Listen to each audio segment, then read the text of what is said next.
નમસ્કાર મિત્રો, સ્વાગત છે આપ સૌની યુટ્યુબ ચેનલ અને મોબાઈલ એપ્લિકેશન સ્ટડી વિથ કુકમાં। મિત્રો, ગત ગુરુવારના રોજ આપણે આપણા મોબાઈલ એપ્લિકેશન પર કોન્સ્ટેબલના ઉમેદવારો માટે એક ફ્રી મોક ટેસ્ટ કન્ડક્ટ કરેલી અને જેમાં લગભગ 190 જેટલા ઉમેદવારોએ પાર્ટિસિપેટ કરેલું અને એનું રેન્ક વાઇઝ રિઝલ્ટ આપણે આપણી ટેલિગ્રામ ચેનલ પર અપલોડ કરેલું હતું। અને પછી આપણે એવું કીધું હતું કે ભાઈ આપણે દરેક મોક ટેસ્ટની અંદર પૂછાયેલા મેથ્સ અને રીઝનિંગના જે પ્રશ્નો છે એનું એક વિડીયો સોલ્યુશન કરાવીશું। તો મોક ટેસ્ટ 1 ની અંદર પૂછાયેલા મેથ્સ અને રીઝનિંગના પ્રશ્નોનું આજે આપણે અહીં સોલ્યુશન જોવાના છે। હવે આવનાર મોક ટેસ્ટ 2 છે તો એ આવતા ગુરુવારે જ લેવાશે, એટલે આપણું એક શેડ્યુલ ફિક્સ છે કે ભાઈ દરેક વીકના ગુરુવારના રોજ આપણે એક મોક ટેસ્ટ લઈશું, શનિવારના રોજ આપણે એનું રેન્ક વાઇઝ રિઝલ્ટ આપણી ટેલિગ્રામ ચેનલ પર પબ્લિશ કરીશું અને રવિવારના રોજ એ મોક ટેસ્ટની અંદર પૂછાયેલા મેથ્સ અને રીઝનિંગના પ્રશ્નો છે એનું વિડીયો સોલ્યુશન જોઈશું। હવે આ મોક ટેસ્ટ તમને ક્યાંથી આપવા મળશે? તો આપણું મોબાઈલ એપ્લિકેશન છે સ્ટડી વિથ કુક કે જેની લિંક તમને આ વિડીયોના ડિસ્ક્રિપ્શનની અંદર મળી જશે, તો એની અંદર તમારે ડાઉનલોડ કરીને જોઈન થઈ જવાનું રહેશે, બરાબર છે? અને એનું રિઝલ્ટ આપણે આપણી ટેલિગ્રામ ચેનલ પર અપલોડ કરવાના છે। તો હવે આપણે વધારે વાત ના કરતા આપણે આ વિડીયોની અંદર એનું સોલ્યુશન જોવાનું શરૂ કરીએ, બરાબર છે? તો મોક ટેસ્ટની અંદર સૌથી પહેલો પ્રશ્ન હતો એ રિઝનિંગનો હતો સમસંબંધ, કે ભાઈ વિરાટ તો એની સામે જે જોડ બને છે એ ઠીંગણો, તો બુદ્ધિમાન એટલે શું?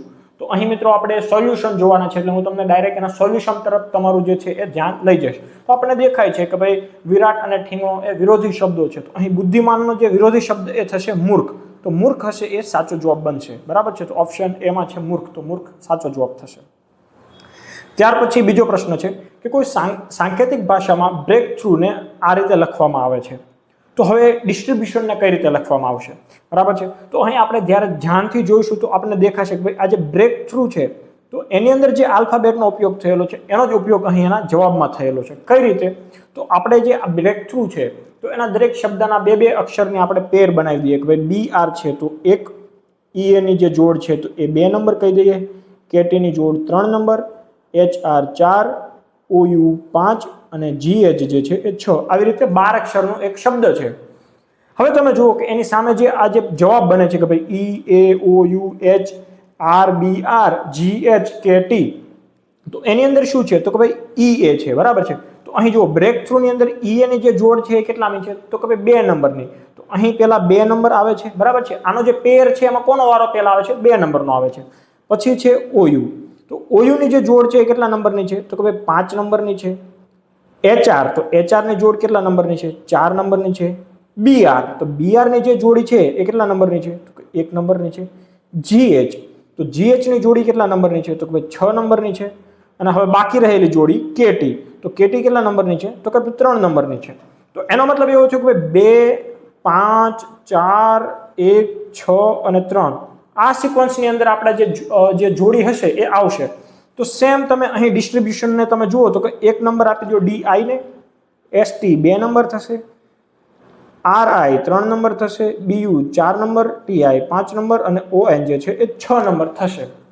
હવે આપણે શું કરવાનું છે તો કોઈ 2 નંબરનો જે આલ્ફાબેટ છે 2 નંબરની જે જોડી છે એને પહેલા લઈએ। અહીં 2 નંબર કોણ છે તો કે ભાઈ ST, 5 નંબરમાં કોણ છે તો કે ભાઈ TI, 4 નંબરમાં કોણ છે તો કે ભાઈ UT, તો પહેલા આપણે જોઈ લઈએ કેટલામાં જવાબ મળી જતો તો આપણે આગળ જવું નહીં। તો STTIUT, તો અહીં S વાળું જે છે એ 3 છે, ડબલ T માટે એક જ છે, બરાબર છે? એ ઓપ્શન, તો એ ઓપ્શનની અંદર STTI એ આપણને મળી જાય છે। આગળમાં BU છે, બરાબર છે? અહીં 4 નંબરમાં આપણે કયું થાય છે BU, મિત્રો અહીં 4 નંબરમાં BU છે, મારે UT લખાઈ ગયું છે પણ અહીં BU છે, બરાબર છે? તમે જોઈ શકો છો અહીં 4 નંબર છે અને આ BU જે છે એ 4 નંબરનો છે, તો આપણો એ ઓપ્શન છે એ જવાબ બનશે, બરાબર? ત્યાર પછી આપણને એવું કીધું છે કે ભાઈ ગો = 32, સી = 49, તો સમ એટલે શું થશે? હવે તમે જુઓ કે ભાઈ ગો છે તો એની અંદર જે આલ્ફાબેટ યુઝ થયેલો છે મેં તમને કીધેલું છે કે ભાઈ નંબર સિરીઝ તમે જ્યારે સોલ્વ કરો છો તો તમારે જો ઝડપથી કરવી હોય સોલ્વ તો એના માટે તમને આલ્ફાબેટ જે છે એનો ક્રમ યાદ રહી ગયેલો હોવો જોઈએ, આપણે ABCD લખવાની જરૂર ના પડવી જોઈએ। તો હવે તમે જુઓ કે ભાઈ ગો છે તો G છે એ 7મો અક્ષર થશે અને જે O છે તો એ 15મો અક્ષર થશે। હવે એનો તમે જોવા જાઓ તો 32 કોઈ રીતે થતા નથી, પણ તમે એ સિરીઝ જે છે આ જે આલ્ફાબેટ છે તો એનો છેલ્લેથી ક્રમ જુઓ। તો હવે આપણે કોઈનો જે છેલ્લેથી ક્રમ જોતો હોય કે G નો છેલ્લેથી ક્રમ જોતો હોય તો આનો 7મો નંબરનો ક્રમ આપણને ખબર છે, તો 26 માંથી તમે 6 બાદ કરી દો તો તમને એનો છેલ્લેથી ક્રમ મળી જશે। તો એનો ક્રમ કેટલામો થશે તો કે ભાઈ 20મો થશે। ત્યાર પછી O છે એ 15મો છે, તો તમારે એનો છેલ્લેથી ક્રમ જોતો હોય તો 26 માંથી તમારે 14 બાદ કરવા પડે એટલે કેટલા થશે તો કે 12 થશે।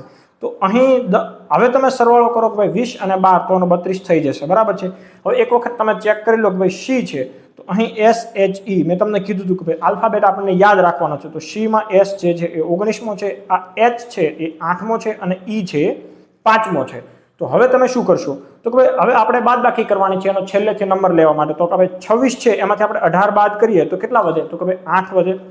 હવે 7 તમે બાદ કરો તો તમારે કેટલા વધશે તો કે ભાઈ 19 વધશે, અને તમે 4 બાદ કરો તો કેટલા વધશે તમારે તો કે ભાઈ 22 વધશે। તો હવે તમે આનો ટોટલ કરો તો કેટલો થાય છે તો કે ભાઈ 19 છે તો એમાં તમે 8 નાખો તો થશે 27, અને 27 જે છે એની અંદર તમે 22 નાખો તો કેટલા થઈ જાય છે તો ભાઈ 49 થઈ જાય છે।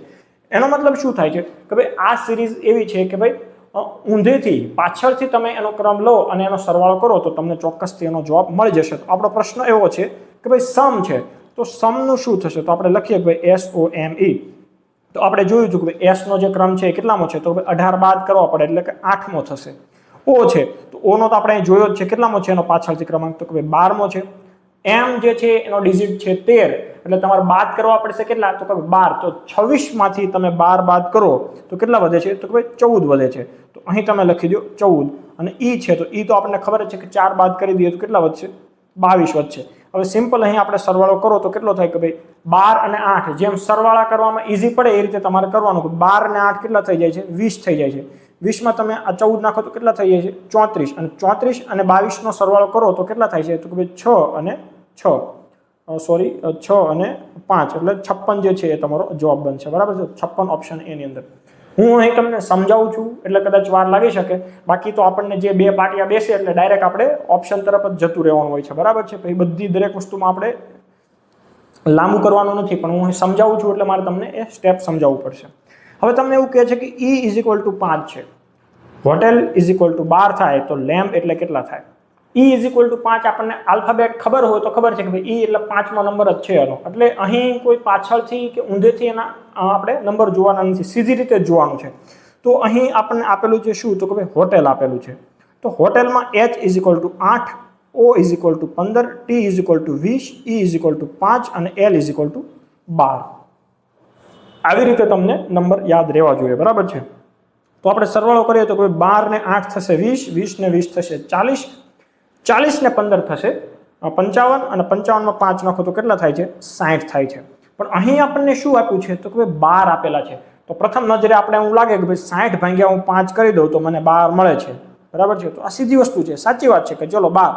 તો આપણે એવી જ રીતે લેમ્બમાં જોઈએ, બરાબર છે। તો કે ભાઈ આ છે LAMB લેમ્બ, તો L નો ક્રમાંક આપણને ખબર છે 12, A નો ક્રમાંક 1, M નો ક્રમાંક 13 અને B નો ક્રમાંક જે છે એ થશે 2। તો હવે આપણે એનો સરવાળો કરીએ તો શું થશે તો કે 13 ને 2 15, બરાબર, 15 ને 12 27, અને 27 ને 1 થશે 28। તો હવે તમે 28 ને ભાગ્યા 5 કરો તો તમારો જવાબ પોઈન્ટમાં આવશે, તો અહીં ક્યાંય પોઈન્ટમાં છે નહીં, તો 5 વડે નથી ભાગવાના। તો હવે તમે વિચારો કઈ રીતે ભાગવાના છે, તો તમે જોઈ શકો અહીં હોટેલ જે છે એ હોટેલનો જે સ્પેલિંગ છે એમાં 5 અક્ષરો યુઝ થયેલા છે એટલે એને 5 વડે ભાગ્યો હતો। તમે અહીં લેમ્બનો સ્પેલિંગ જુઓ, લેમ્બમાં 4 અક્ષરો જ છે, તો અહીં તમે જો 28 ને 5 વડે ભાગવાના બદલે જો તમે 4 વડે ભાગો તો 7 4 થશે 28, તો તમારો જવાબ આવશે 7। તો 7 ઓપ્શનની અંદર છે ઓપ્શન A, તો ઓપ્શન A તમારો અહીં જવાબ બનશે।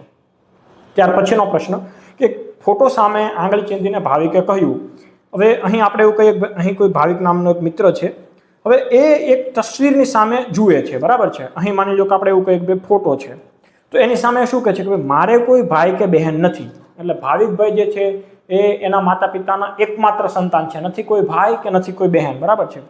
હવે ફોટો સામે આંગળી ચીંધીને શું કહે છે તો કે ભાઈ આ વ્યક્તિના પિતા, એટલે કે આ જે ફોટોની અંદર કોઈ પણ વ્યક્તિ હશે એના પિતાની વાત કરે છે, તો કે એના જે પિતા છે એ કોણ છે તો કે ભાઈ મારા પિતાના એકમાત્ર પુત્ર છે, એટલે આ ભાવિકભાઈ જે છે એના કોઈ પિતા હશે અને એના એકમાત્ર પુત્ર એ કોણ છે તો કે ભાઈ આ તસવીરની અંદર જે ફોટો છે ને એના પિતા। હવે તમે એક વસ્તુ વિચારો કે ભાવિકભાઈને તો કોઈ ભાઈ કે બહેન જ નથી, તો પછી આ જે F નામનો વ્યક્તિ હોય એના ફાધર એ ભાવિકભાઈના પિતાના એકમાત્ર પુત્ર પિતાના પુત્ર કઈ રીતે હોઈ શકે, કેમ કે એના ભાઈ બહેન તો છે ને, તમે લિંક પકડો। હવે ભાઈ અહીં કોઈ એને ભાઈ નથી કે નથી કોઈ બહેન, તો હવે આ જે ફોટાવાળા વ્યક્તિના જે પિતા છે તો એ ભાવિકભાઈના પિતાના પુત્ર કઈ રીતે હોઈ શકે? તો એનો સીધો મતલબ એ થાય કે અહીં આ જે તસવીર જે છે એ ભાવિકભાઈના પુત્રની થાય. તો અહીં આપણે એવું કહી દઈએ કે અહીં કોઈ ભાવિકભાઈનો જે પુત્ર હોય એની સામે જ્યારે આંગળી ચીંધીને ભાવિકભાઈ એવું કહે કે ભાઈ મારી પાસે કોઈ ભાઈ કે બહેન છે નહીં, પણ આ ફોટાની અંદર જે વ્યક્તિ છે એના પિતા એટલે ભાવિકભાઈ પોતે એ મારા પિતાના પુત્ર છે, તો એ પોતે આના પિતાના પુત્ર જ થશે. તો અહીં એ કોની સામે આંગળી ચીંધીને ઊભા હશે? તો પ્રશ્ન એવો છે કે ભાવિકભાઈ કોના ફોટાની સામે ઊભેલા હશે?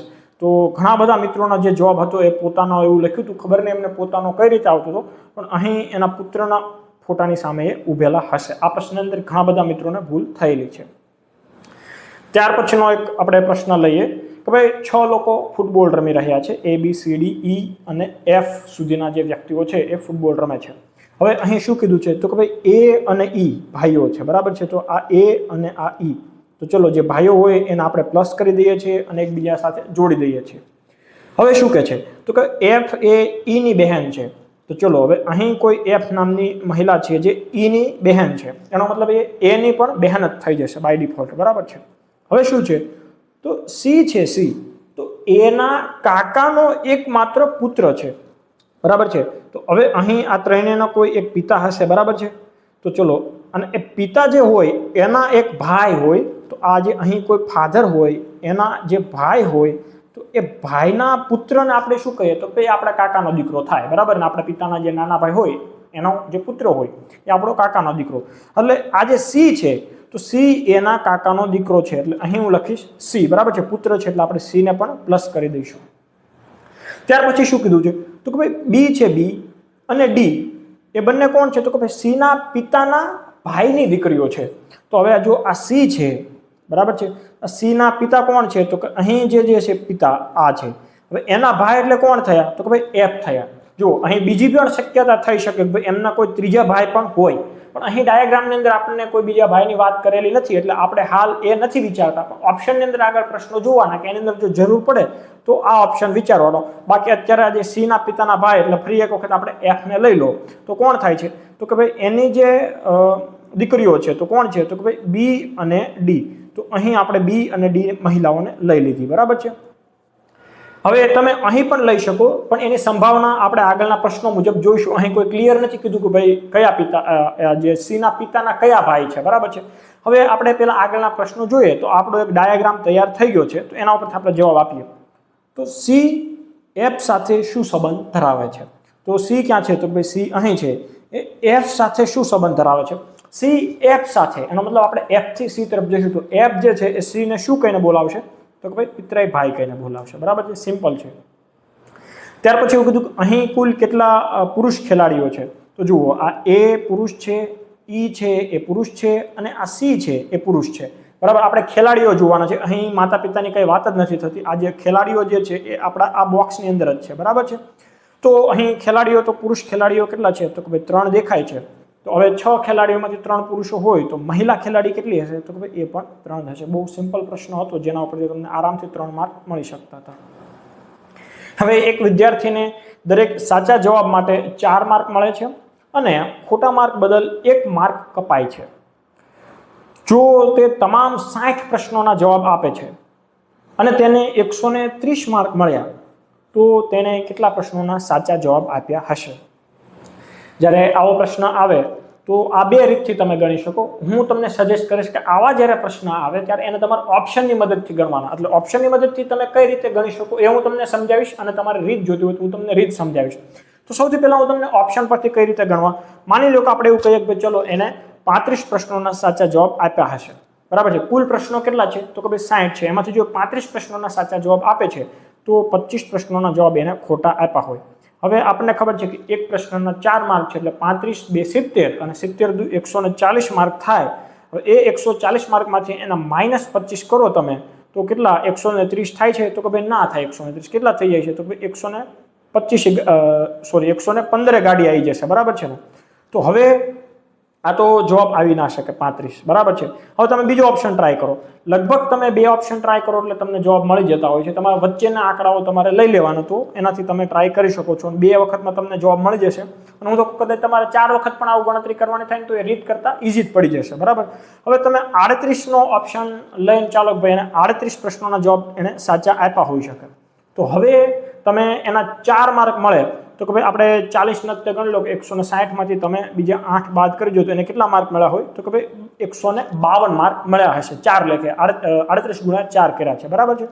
હવે 38 પ્રશ્નોના જો એને સાચા જવાબ આપ્યા હોય તો ખોટા પ્રશ્નોના એને જવાબ કેટલા આપ્યા હોય 22 પ્રશ્નો, તો તે 60 થવાના છે, બરાબર છે। હવે 152 માર્કમાંથી એ જો 22 માર્ક તમે માઇનસ કરો છો તો એના માર્ક કેટલા થાય છે તો કે 130 થાય છે, તો અહીં તમને એ જ કીધું છે કે 130, એટલે આ પ્રશ્નની અંદર તમારો જવાબ આવશે 38, બરાબર છે। સિમ્પલ રીત છે, ઓપ્શનની મદદથી ઊંધકો કરો તો તમને વધુ સારું પડશે। બાકી તમે એવું વિચારી શકો કે ભાઈ એણે x પ્રશ્નોના સાચા જવાબ આપ્યા હશે તો ખોટા જવાબ કેટલા હોય તો કે 60 - x હોય, બરાબર છે। હવે 60 એક પ્રશ્નનો જો સાચો માર્ક મળે તો એને 4 માર્ક મળવાના છે, તો કે ભાઈ 4x, હવે એમાંથી ખોટા પ્રશ્નનો 1 માર્ક માઇનસ થશે તો કે -60 - x, આ બધું કરતા સરવાળે એને માર્ક કેટલા મળે છે તો કે 130 માર્ક મળે છે। તો અહીં શું થાય છે 4x માઇનસ થશે 60, માઇનસ માઇનસ થઈ જશે પ્લસ, એટલે થયા x = 130, અને અહીં આ x પ્લસ છે 4x એ પ્લસ છે એટલે ટોટલ થશે 5x = 130, અને 130 ની અંદર આ બરાબરની પેલી સાઈડ જશે એટલે થઈ જશે પ્લસ, તો 130 + 60 કરો તો 190, તો અહીં તમે જ્યારે x = 190/5 કરો તો 3 × 5 = 15, બરાબર છે, 4 આવશે અને 8 × 5 = 40, એટલે અહીં તમારો જવાબ આવશે 38, એટલે 190/5 તમારે 5 કરવાના એટલે તમારો જે જવાબ જે છે એ આ પ્રકારનો આવશે। એટલે આ રીત જે થશે એ તમારી ઓફિશિયલ રીતથી લાંબી થઈ જશે, હું તમને સજેસ્ટ કરીશ કે ઓપ્શન મુજબ તમે કરો, બરાબર છે। જો શુક્રવાર પહેલાના ત્રીજા દિવસે 7 તારીખ હોય, બરાબર છે, તો આજથી માની લો કે શુક્રવાર હોય એના પહેલાના 3 દિવસ તમે જાઓ તો 7 તારીખ હોય, તો એ 7 તારીખથી 3 દિવસ આગળ આવી જાવ તો આજે થશે 10 તારીખ, બરાબર છે, અને વાર થશે શુક્રવાર। સમજાવવું જોઈએ હું તમને શું કહેવા માંગુ છું।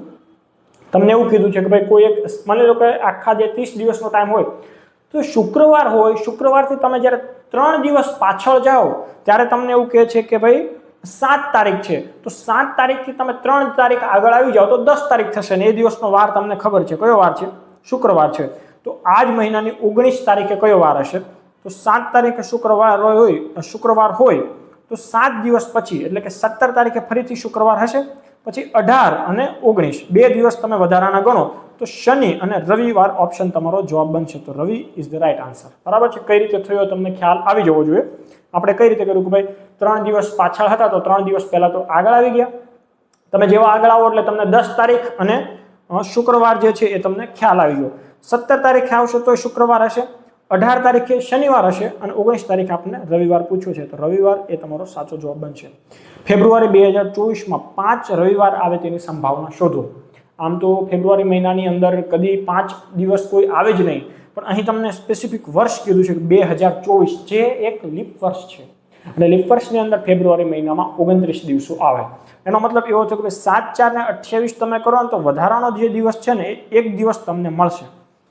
હવે આ એક દિવસ કોઈ પણ હોઈ શકે, આમ જોવા જાવ તો એ મહિનાની શરૂઆતનો જે દિવસ હોય એ જ દિવસ રિપીટ થાય, પણ એ મહિનાની શરૂઆત પણ 7 માંથી કોઈ પણ દિવસે થઈ શકે, તો સંભાવના શું કહે છે તો કે ભાઈ શક્યતા જે છે એ અને એના છેદમાં કુલ સંભાવના તો કે ભાઈ 7 માંથી કોઈ પણ વાર હોઈ શકે, એટલે તમારો જે જવાબ આવશે 1/7 આવશે।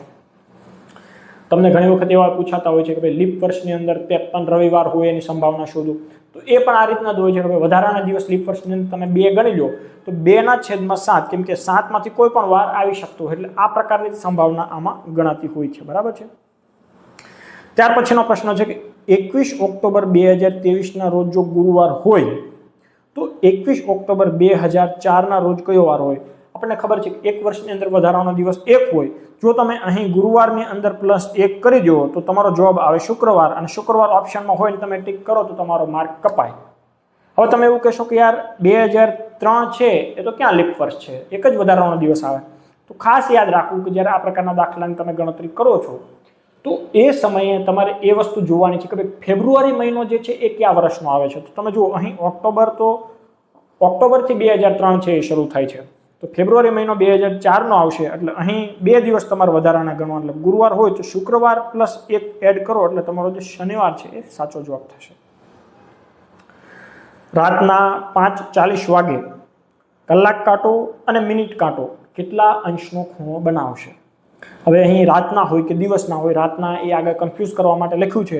બહુ ઇઝી સૂત્ર છે, આપણે બધાને ખબર છે કે 60h - 11m એના છેદમાં આપણે 2 કરીએ. આ સૂત્ર છે, ગોખી જ નાખવાનું છે, અને આવો એક પ્રશ્ન હશે જ હશે, બરાબર છે. તો આપણે અહીં જે કિંમત મૂકીશું તો કે ભાઈ 560 જે છે અહીં આપણે એની જે h એટલે કેટલા છે તો કે ભાઈ 5 છે માઇનસ 11 આપણે ડાયરેક્ટ કિંમત જ મૂકતા જઈએ છીએ કે ભાઈ 11 છે અને અહીં 40, તો અહીં તમારો જવાબ આવશે 11 ચોકુ 44, 440, અને અહીં 6 પંચાને 30 એટલે તમારો આવશે 6 પંચાને 30 એટલે 300, બરાબર છે. એના છેદમાં તમે મૂકો 2.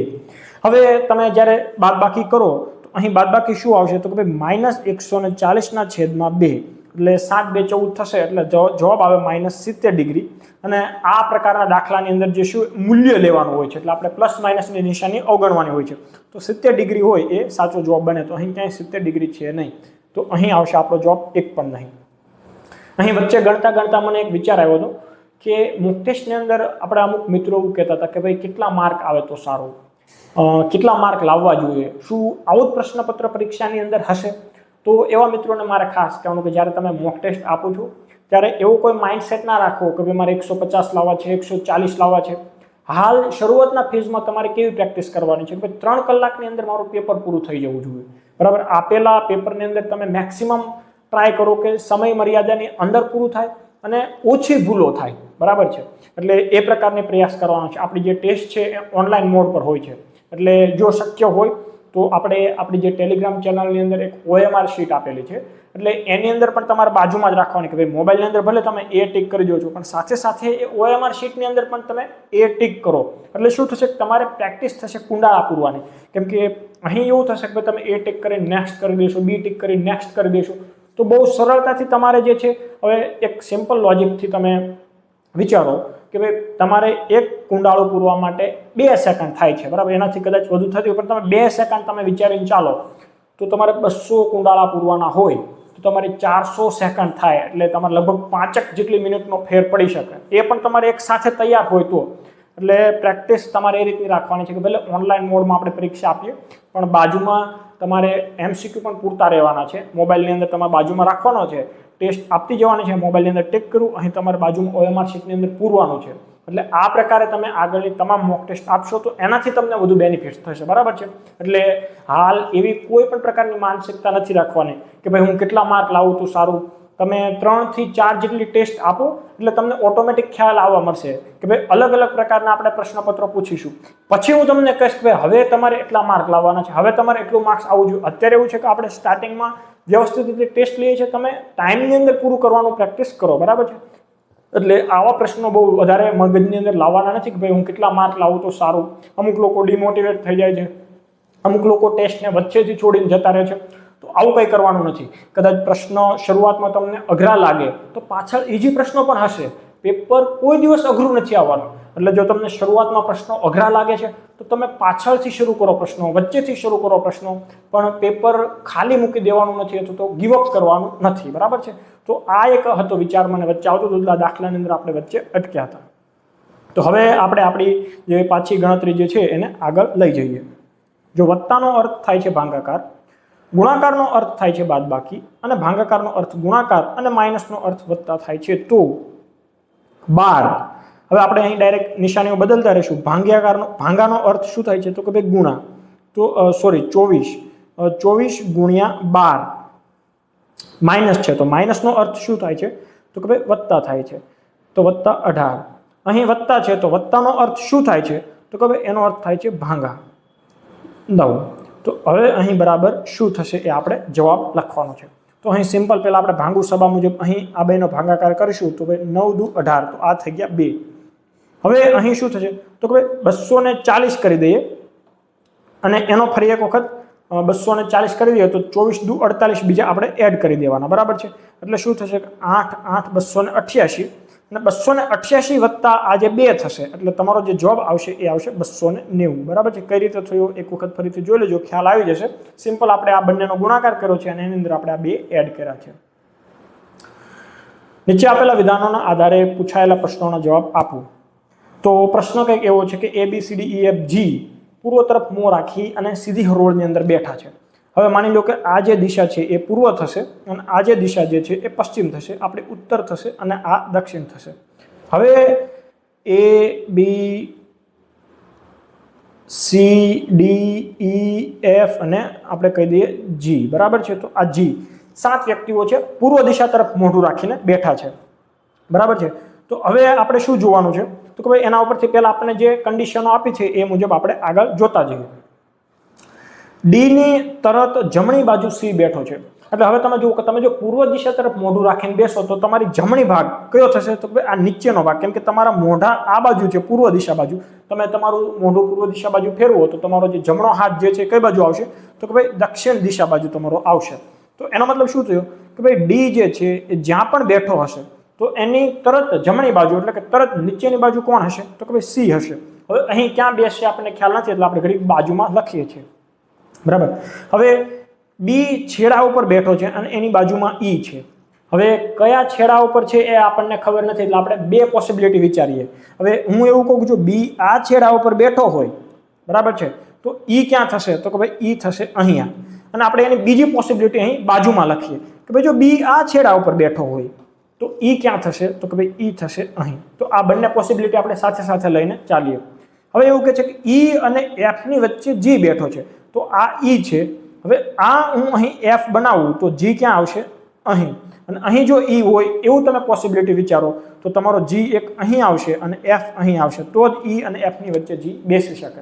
તો અત્યારે તો બંને પોસિબિલિટી સાચી લાગે છે. આગળ જોઈએ, દક્ષિણ બાજુથી ત્રીજા સ્થાને ડી છે, તો આપણી દક્ષિણ દિશા કઈ છે તો કે ભાઈ આ છે. હવે એવું કહે છે કે નીચેથી ત્રીજા સ્થાને ડી છે, તો હવે આપણે જોઈએ તો કે ભાઈ આ 1 આ 2 અને 3, જો અહીં જોવા જાવ તો જી પહેલાથી બેસી ગયેલો છે પણ સાચામાં ત્યાં કોણ આવે છે ડી. તો આપણે બીજી પોસિબિલિટીમાં જુઓ તો આ 1 આ 2 અને 3, તો અહીં તમે ડી બેસાડી શકો છો. એનો મતલબ શું થશે કે આ જે પોસિબિલિટી આપણે બાજુમાં લખતા હતા એ પોસિબિલિટી ખોટી હતી. તો હવે આપણને ખબર પડી ગઈ અહીં જો ડી આવે છે તો ડી ની તરત નીચે કોણ છે સી છે, આપણે અહીં લખેલું જ છે, તો અહીં આવી ગયો સી. અને હવે આખી તમે જુઓ કે બધા લોકો બેસી ગયા છે, બાકી કોણ રહે છે તો કે ભાઈ એ બાકી રહે છે, તો બાકી રહેલો એ જે છે એ લાસ્ટમાં આવશે. તો આ રીતે આપણે આ તમામ એ થી જી સુધીના જે વ્યક્તિઓ હતા એને આપણે અહીં બેસાડી દીધા છે, બરાબર છે. અહીં આપણે થોડુંક સાઈડમાં લઈ લીધું છે. તો હવે આપણે એના ઉપરથી પ્રશ્નોના જવાબ આપવાનો પ્રયાસ કરીએ, બરાબર છે. બીજા પેજ પર છે એટલે આપણે એને થોડુંક સાઈડમાં લઈ લઈએ. ચલો, તો હવે આપણે એના પ્રશ્નો કઈ રીતના પૂછ્યા છે એ જોઈએ. તો પ્રશ્ન કંઈક એવો છે કે ઈની જમણી બાજુ કોણ બેઠું હશે. જો આ તમામ લોકોનું મોઢું જે છે એ પૂર્વ દિશા બાજુ છે, બરાબર છે, એટલે એની જમણી બાજુ જે છે આ નીચે થશે અને ઉપરની જે બાજુ છે એ થશે કઈ બાજુ થશે તો કે ભાઈ ડાબી થશે અથવા તો ઉત્તર થશે.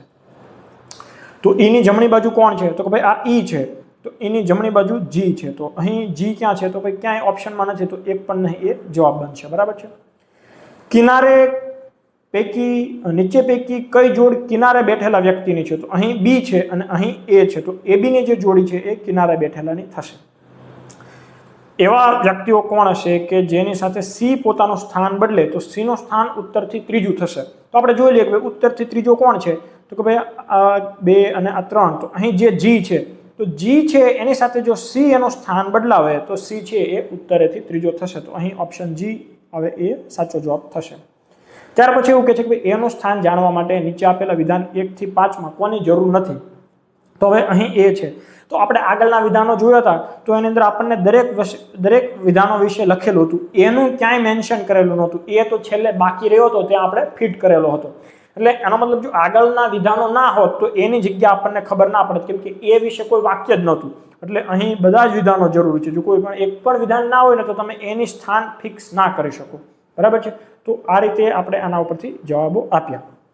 ત્યાર પછીનો પ્રશ્ન છે કે નીતિન એક દિવસ નીતિન ઘરેથી, આપણને ખબર છે કે દિશા અને અંતરનો પ્રશ્ન હોય એટલે આપણે ડાયરેક્ટ પહેલા તો આ જ બનાવી દેવાનું છે, બરાબર છે. આપણે જે દિશાવાળી જે ચોકડી બનાવીએ છીએ એટલે એના ઉપરથી આપણને બહુ ઇઝીલી ખ્યાલ આવે અને ભૂલો ઓછી થશે. તો આપણે એ પહેલાં બનાવી દઈએ. હવે એ શું કહે છે કે જે ચાલે છે ત્યાં આપણે ડાયાગ્રામને એક અલગ કલરની પેનથી હું બતાવું છું એટલે વધુ ખ્યાલ આવશે. દક્ષિણ દિશા બાજુ 10 કિલોમીટર સાયકલ ચલાવે છે, બરાબર છે. તો માની લો કે અહીંથી એ ચાલે છે, અહીં એની દક્ષિણ દિશા થશે, અહીં એની ઉત્તર દિશા થશે, અહીં પૂર્વ થશે અને અહીં પશ્ચિમ થશે. હવે શું કીધું તો કે દક્ષિણ દિશામાં એ 10 કિલોમીટર ચાલે છે. તો માની લો અહીં સુધી ચાલ્યો તો એટલું કેટલું થઈ ગયું? 10 કિલોમીટર થયું. આપણે એ દક્ષિણ દિશા બાજુ આવે છે, બરાબર. હવે એ ત્યાંથી જમણી બાજુ વળી અને 5 કિલોમીટર સાયકલ, એટલે આ દક્ષિણ દિશા બાજુ આમ આ બાજુ ચાલતો આવતો તો એની જમણી દિશા કઈ થશે? તો કે ભાઈ આપણી જે અત્યારે જમણી છે એની અપોઝિટ સાઈડની, એટલે આ બાજુ વળીને કેટલી કિલોમીટર? 5 કિલોમીટરની સાયકલ ચલાવે છે.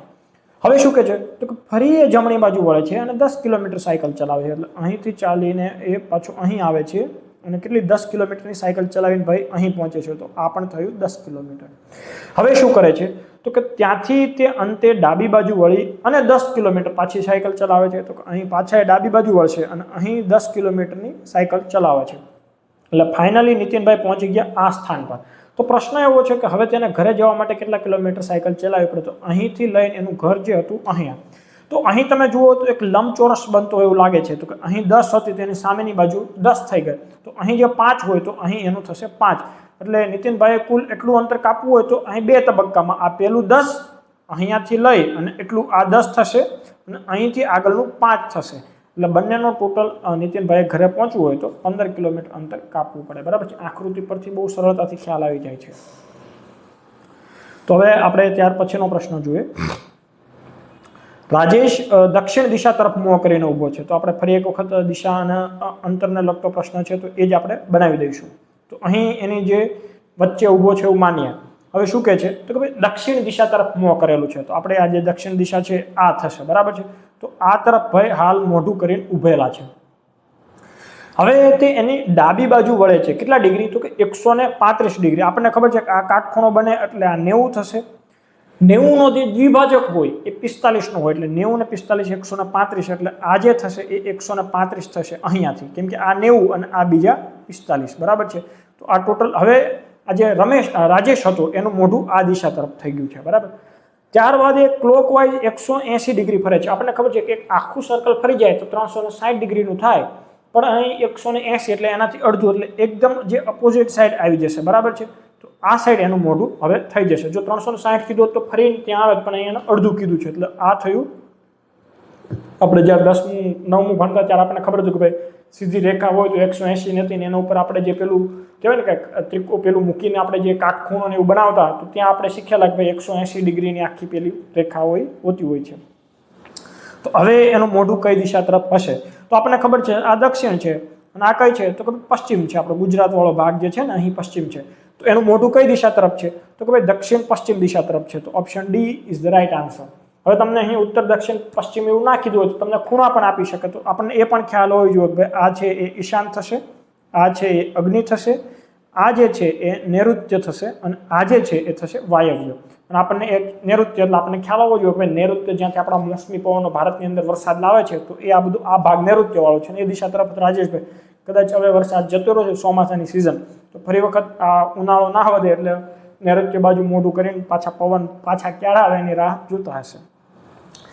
નીચે આપેલી શૃંખલામાં એવા કેટલા 8 છે કે જેના તરત પહેલાની અને તરત પછીની સંખ્યા વડે એને નિશેષ ભાંગી શકાય, બરાબર. તો આપણે એવા 8 શોધવાના છે કે આગળ પાછળની બંને સંખ્યા વડે એને ભાંગી શકાય. તો સૌથી પહેલા તો આપણે જેટલા 8 છે ને એને ગોતી લઈએ. તો કે ભાઈ આ એક 8 અહીં છે, એક 8 અહીં છે, એક 8 અહીં છે અને એક 8 અહીં છે, અહીં છે. ટોટલ અહીં 5 8 આપેલા છે, બરાબર છે. 5 વખત 8 આપેલા છે. હવે આપણે જો આગળ પાછળની સંખ્યા વડે ભાગી શકાય એવા 8 કેટલા છે? તો કે ભાઈ આ 8 ને 6 વડે ના ભાંગી શકાય, એટલે આ 8 જતા રહ્યા. અહીં 8 છે તો એને 4 વડે ભાંગી શકાય, 2 વડે ભાંગી શકાય. તો આપણે જેવો જોઈએ એવો એક 8 આપણને મળી ગયો, બરાબર છે. તો હવે આગળના 8 પર જઈએ તો અહીં ફરી એક વખત 6 છે, તો 6 વડે 8 ને તમે ના ભાંગી શકો, એટલે આ 8 પણ હવે કંઈ કામનો નથી. ત્યાર પછી તમે જોવા જાવ તો અહીં 1 છે, તો તમે 8 ને 1 વડે ભાંગી શકો, ભલે 1 × 8, 8 વડે નિશેષ ભાંગી શકાયો, અને 2 વડે પણ તમે 8 ને ભાંગી શકો. આપણે જેવો જોઈએ એવો હજી એક 8 આપણને મળી ગયો. ત્યાર પછીનો જે 8 છે પણ એને 3 વડે ભાંગી શકાય નહીં, એટલે આપણને જેવો પ્રશ્નમાં પૂછાય એવા કેટલા 8 મળે છે? તો કે 2 મળે છે કે જે આગળની પાછળની સંખ્યા વડે ભાંગી શકાતા હોય. ત્યાર પછીનો પ્રશ્ન છે કે પ્રથમ 10 પ્રાકૃતિક સંખ્યાના વર્ગોની સરેરાશ કેટલી થશે? તો આપણને ખબર છે કે સરેરાશનું સૂત્ર શું છે? તો કે ભાઈ સરવાળો અને છેદમાં સંખ્યા. હવે અહીં આપણને કીધું છે કે ભાઈ સંખ્યા કેટલી છે? તો કે ભાઈ 10 પ્રાકૃતિક સંખ્યાઓ કીધી છે. તો અહીં છેદમાં જે એની સંખ્યાઓ છે એ તો આપણે 10 લખવાની જ છે, 10 લખવાની છે, બરાબર છે. હવે આપણે મેં એક અગાઉ એક આખું ચેપ્ટર ભણાવ્યું છે સરેરાશ, તો એ જોયું હોય તો મેં તમને વર્ગોની જે સંખ્યાનો જે સરવાળો, ક્રમિક વર્ગોવાળી સંખ્યાનો સરવાળોનું સૂત્ર મેં તમને સૂત્રય નાખ્યા, કોન્સેપ્ટ મેં તમને સમજાવ્યું હતું. 10 સંખ્યા તમને કીધી છે, પ્રથમ 10, તો 10 ગુણ્યા 11, ત્યારબાદ 10 અને 11 નો બંનેનો જે સરવાળો થતો હોય એટલે થશે 21 અને એના છેદમાં 6. હવે અહીં 21 ના છેદમાં 6 છે એ તમે અહીં લખી શકો, પણ જે અંશનો જે છેદ છે એ ફરી એક વખત છેદમાં આવી જશે, એટલે આ 6 હું અહીં ડાયરેક્ટ છેદમાં પણ લખી શકું, બરાબર છે. એટલે આ સ્ટેપ જો હું તમને આવી રીતે સમજાવું કે ભાઈ 10 ગુણ્યા 11 ગુણ્યા 21 એના છેદમાં 6. હવે હું આવું કરીશ તો મને શું મળશે? તો કે ભાઈ આ વર્ગોનો સરવાળો મળશે. હવે એના છેદમાં મારે સરેરાશ જોતી હોય તો આખાના છેદમાં મારે 10 મૂકવા પડે, તો જે આ જે 6 છે એ છેદમાં આવી જશે. એટલે આપણું આ જે સ્ટેપ છે એ કંઈક આ પ્રકારે થઈ જશે, બરાબર છે. અહીં જે લખેલું દેખાય છે એ. હવે તો કે ભાઈ હવે આપણે ઉડાડવાના છે છેદ, તો કે 10 10 ઉડી ગયા, બરાબર છે. ત્યાર પછી અહીં 3 વડે ભાગ ચાલે છે, તો અહીં છેદમાં શું આવશે? તો કે ભાઈ 2 આવશે, અને 3 વડે ભાગ ચલાવો તો અહીં આવશે 7. 11 સત્તા 77 થશે, બરાબર છે. તો અહીં આપણે લખીએ 77 અને 77 ના છેદમાં 2, તો 35 2 70 થશે, અને 70 માં બીજા ઉપરના 5 એટલે 3.5, બરાબર છે ને. એટલે આપણે ખબર છે 35 નું 70 પહેલા કરી લેવાના, 35 સાઈડમાં મૂકી દો, અને ઉપરના કેટલા છે 7, તો 7 ના અડધા પાછા કરી નાખો તો ભાઈ 3.5 જે થશે, એટલે 35 + 3.5 કરો એટલે 38.5 હોય એ આપણો જવાબ બની જશે, બરાબર છે. તો 38.5. જો અહીં તમે આ રીતે ગણતરી કરવાનો પણ શીખી શકો. બાકી તમે 2 વડે ભાંગવાનું હોય તો અહીં તમે જે 17 છે તો એને પહેલા 17 કરતા નાની સંખ્યા 6, તો 6 ના અડધા કેટલા થશે? તો કે 3 થશે, એક બાજુમાં લઈ લો. હવે થયા 17, તો 17 કરતા નાની સંખ્યા 16, તો એના થશે 8, અને હવે જે એક વધ્યો એને તમે 0.5 વડે પણ કરી શકો. એટલે તમને જે પણ રીતે તમે ગણતરી કરતા હો તો એ રીતે કરવાની હોય છે, બરાબર છે. ત્યાર પછીનો પ્રશ્ન છે, હવે આ પ્રશ્ન લગભગ આપણે કહેવાય ને કે પ્રશ્ન તો એકદમ સાચો જ છે, પણ અહીં ઓપ્શનની અંદર કદાચ એક મિત્રએ આપણે જે મોક ટેસ્ટ હતી એની અંદર આ પ્રશ્નને રિપોર્ટ કરેલો હતો, બરાબર છે. તો પહેલા આપણે જોઈ લઈએ કે ભાઈ 5 સભ્યોના એક પરિવારની સરેરાશ ઉંમર 22 વર્ષ છે. તો અહીં 5 સભ્યો છે, એની 22 વર્ષની ઉંમર હોય તો કુલ સભ્યોની ઉંમરનો સરવાળો કેટલો થશે? તો કે ભાઈ 110, 22 × 5 110. સૌથી નાના સભ્યની ઉંમર 8 વર્ષ છે, તેના જન્મના બિલકુલ પહેલા પરિવારની સરેરાશ ઉંમર શોધો. નાનો સભ્ય જો 8 વર્ષનો હોય તો તમારે 8 વર્ષ પાછળ જવું હોય તો 5 વ્યક્તિની 8 વર્ષની ઉંમર તમારે ઘટાડી દેવાની. ટોટલ કેટલી ઘટાડવાની? તો કે ભાઈ 8 પંચાને 40 વર્ષ તમે ઘટાડી દો. તો હવે તમારો જે જવાબ આવશે એ કેટલો આવશે? તો કે ભાઈ 70 આવશે. અને હવે જે સભ્યો વધ્યા છે તો સભ્યો કેટલા વધ્યા રહેશે? તો કે ભાઈ સભ્યો વધશે તમારા 4. તો હવે તમે ભાગાકાર આનો કરો તો 70 ના અડધા થશે 35, અને 35 ના અડધા થશે 17.5. તો અહીં ક્યાંય જવાબ છે નહીં, એટલે અહીં એક પણ નહીં એ જવાબ આવશે, પણ એક પણ નહીં ઓપ્શનમાં નથી. એટલે આ પ્રશ્ન આપણે પરીક્ષાની અંદર ગ્રેસ આપેલો હતો. હવે જો અહીં તમે આમાં ટાઈપિંગ મિસ્ટેક થયેલી છે, એટલે મેં તમને પહેલા આ એક દાખલો ગણાવી દીધો, પણ જો આ ઓપ્શનમાંથી તમારે કોઈ જવાબ જોતો હોય તો અહીં જે 22 વર્ષની બદલે તમારે 24 વર્ષ તમને ઉંમર આપેલી હોય કે ભાઈ 5 સભ્યોના એક પરિવારની સરેરાશ ઉંમર જે છે એ 24 વર્ષ છે. તો હવે તમે ગણતરી કરો કે 24 × 5 તમે કરો તો તમારો જવાબ આવશે 24 × 5 120. હવે શું કીધું કે 8 વર્ષ પહેલા, તો તમારે 8 પંચાને 40 બીજા તમારે માઇનસ કરી દેવાના છે, એટલે કેટલા વધશે? તો કે 80 વધશે. હવે 5 સભ્યોનો પરિવાર હતો, એક સભ્યને આપણે જન્મ સમયની પહેલાની જોતી એને આપણે બાદ કરી દેવા. વ્યક્તિઓ કેટલા વધ્યા છે? 4 જ વ્યક્તિઓ વધ્યા છે. તો હવે તમે 80 ને જ્યારે 4 વડે ભાંગો ને તો તમારો 20 4 80, તો હવે તમારો જવાબ આવશે એ 20 આવશે. તો એ ઓપ્શન તમારો જવાબ બને, પણ આપણે ટાઈપિંગ મિસ્ટેકના લીધે 22 થઈ ગયું હતું, એટલે 22 ને લઈને તમે જવાબ ગણવા જાઓ તો 17.5 સમથિંગ જવાબ આવતો હતો, એ ઓપ્શનની અંદર હતો નહીં. ત્યાર પછી ખૂબ જ અગત્યનો દાખલો છે. હવે આમાં કોઈ પહેલા 999 નો વર્ગ કરે અને પછી 998 નો વર્ગ કરીને બાદબાકી કરવા જાય તો ભેગું જ ના થાય, પેપર પૂરું જ ના થાય, બરાબર છે. તો તમે આ જ્યારે જુઓ ત્યારે તમારા મનની અંદર તરત સ્પાર્ક થવું જોઈએ કે a² - b². તો ભાઈ આ સૂત્ર મને ખબર છે, તો આનું આપણે વિસ્તરણ કરીએ તો શું થાય? તો કે ભાઈ a + b થાય અને a - b થાય, બરાબર છે. તો હવે તમે જુઓ 998 a લઈ લો, 999 ને તમે a લઈ લો અને 998 જે છે એને તમે b લઈ લો. તો આપણને ખબર છે 999 998 વચ્ચેની બાદબાકી કરો તો અહીં આજે બીજું સ્ટેપ છે તો 1 થઈ ગયું. તો હવે તમારે આગળ શું જોવાનું છે તો કે ભાઈ 999 વત્તા 998 જે કરો, સોરી 998, તો આ બંનેનો જે સરવાળો થાય એ મારો જવાબ બનશે. તો આનો સરવાળો તમે કરો તો 17 નો 7 વધી 1, અહીં 9, અહીં 1 અને અહીં તમારો જવાબ આવશે 1997. બરાબર છે. તો આ તમારો જવાબ થઈ ગયો 1997. બહુ સિમ્પલ છે. તો આ રીતે તમે અપ્રોચથી આ દાખલાને બહુ સરળતાથી ગણી શકશો. ત્યાર પછીનો દાખલો છે નફાખોરનો દાખલો છે અને એક આઈએમપી તમે દાખલો કહી શકો છો. એક વસ્તુને 20% વળતર સાથે વેચવામાં આવે છે કેટલા રૂપિયામાં? 1020 રૂપિયામાં. જો તેમાં 20% વળતરના બદલે તમે 199 રૂપિયાની છૂટ આપો છો તો વસ્તુની વેચાણ કિંમત શોધો. તો હવે તમે એક વસ્તુ સમજો કે ભાઈ 20% વળતર સાથે તમે વેચી છે તો આજે 1020 એટલે કે 10-20 રકમ જે છે એ કેટલી થઈ તમારી? 80% રકમ તમારી થશે. તો તમે એવું પણ કરી શકો કે ભાઈ પહેલાં તો તમે 100% રકમ શોધી લો કે ભાઈ ચલો આજે 10-20 હતી તો એની મારે 100% રકમ જોતી હોય તો 100% મારે રકમ જોઈએ છે અને છેદમાં આવશે 80. બરાબર. ડાયરેક્ટ ત્રિરાશિ આપણું સ્ટેપ કાપ્યું છે કે ભાઈ 10-20 બરાબર 80% હોય તો 100% એટલે કેટલા? આ જે સ્ટેપ હતું એ કાઢીને ડાયરેક્ટ આપણે અહીં સ્ટેપ મૂકી દીધું છે. હવે તમે એની બાદબાકી કરો તો શું આવશે તો કે ભાઈ અહીં 20 5 અને 100 થશે અને 20 4 થશે 80. તો હવે તમારે અહીં એક સિમ્પલ એવો ભાગાકાર કરવાનો છે કે ભાઈ 10-20 છે તો એને ભાગ્યા પહેલા તમે 4 કરી નાખો તો 4 2 થશે 8, અહીં 2 ઉપરથી 4 5 અને 20 તો એ 2 અને ફરી એક વખત થશે 4 5 અને 20 255. તો 255 ગુણ્યા તમે 5 કરો તો 255 ગુણ્યા 5 એટલે પહેલા તો આપણે 2500 ગુણ્યા 5 કરી દઈએ એટલે થશે કેટલા? 1250 અને 1250 માં બીજા 25 એડ કરજો એટલે થશે 1275. બરાબર છે. કઈ રીતે થયા તો કે ભાઈ 250 આપણને ખબર છે કે 25 થાય તો કે 25 5 125 એટલે 125 એટલે 1250 કરી દીધા અને ઉપરના 5 નો ગુણાકાર કરી દીધો એટલે તમારો જવાબ આવ્યો કેટલો તો કે 1275. આ મારો મૂળ કિંમત આવી. બરાબર છે. તમારું કેલ્ક્યુલેશન થોડુંક સારું હોય તો તમે સમય બચાવી શકશો. હવે તમને એવું કહે છે કે ભાઈ 20% વળતર અમારે નહીં આપવું ભાઈ, અમારે તો 199 રૂપિયા છૂટ આપવી છે. બરાબર છે. કેમ કે 20% વળતર થોડુંક વધી જતું હશે તો તમે એને 199 રૂપિયાની તમે છૂટ આપો છો તો તમારી જે ફાઇનલ કિંમત એ કેટલી થઈ જશે? તો એ તમારે અહીં સિમ્પલ બાદબાકી કરવાની આવે. તો એ બાદબાકી કઈ રીતે કરશો તો ભાઈ અહીં 9 10 15 માંથી તમે 9 બાદ કરો તો તમારે કેટલા વધે છે? 6 વધે છે. 16 માંથી તમે 9 બાદ કરો છો તો તમારે 7 વધે છે. બરાબર છે. અહીં 0 અને 1 તો તમારો 1076 જે છે એ સાચો જવાબ બનશે. બાદબાકી કરવામાં, સરવાળા કરવામાં ક્યારેય ઉતાવળ નહીં કરવાની. બાકી આખો જવાબ તમારો સાચો છે ને છતાંય તમારા માર્ક્સ જે છે એ કપાઈ જશે. એટલે સરવાળા, બાદબાકી, ગુણાકાર અને ભાગાકાર બહુ આરામથી કરવાના. જો તમારી પકડ નથી સારી તો એકદમ સિમ્પલ આપણે જેમ કરીએ છીએ ટ્રેડિશનલ વેમાં ગણતરી એ રીતે કરવાની, પણ ભૂલ ના થવી જોઈએ. ત્યાર પછીનો આગળનો દાખલો કે કોઈ વસ્તુની છાપેલી કિંમત તેની મૂળ કિંમત કરતાં 60% વધારે છે.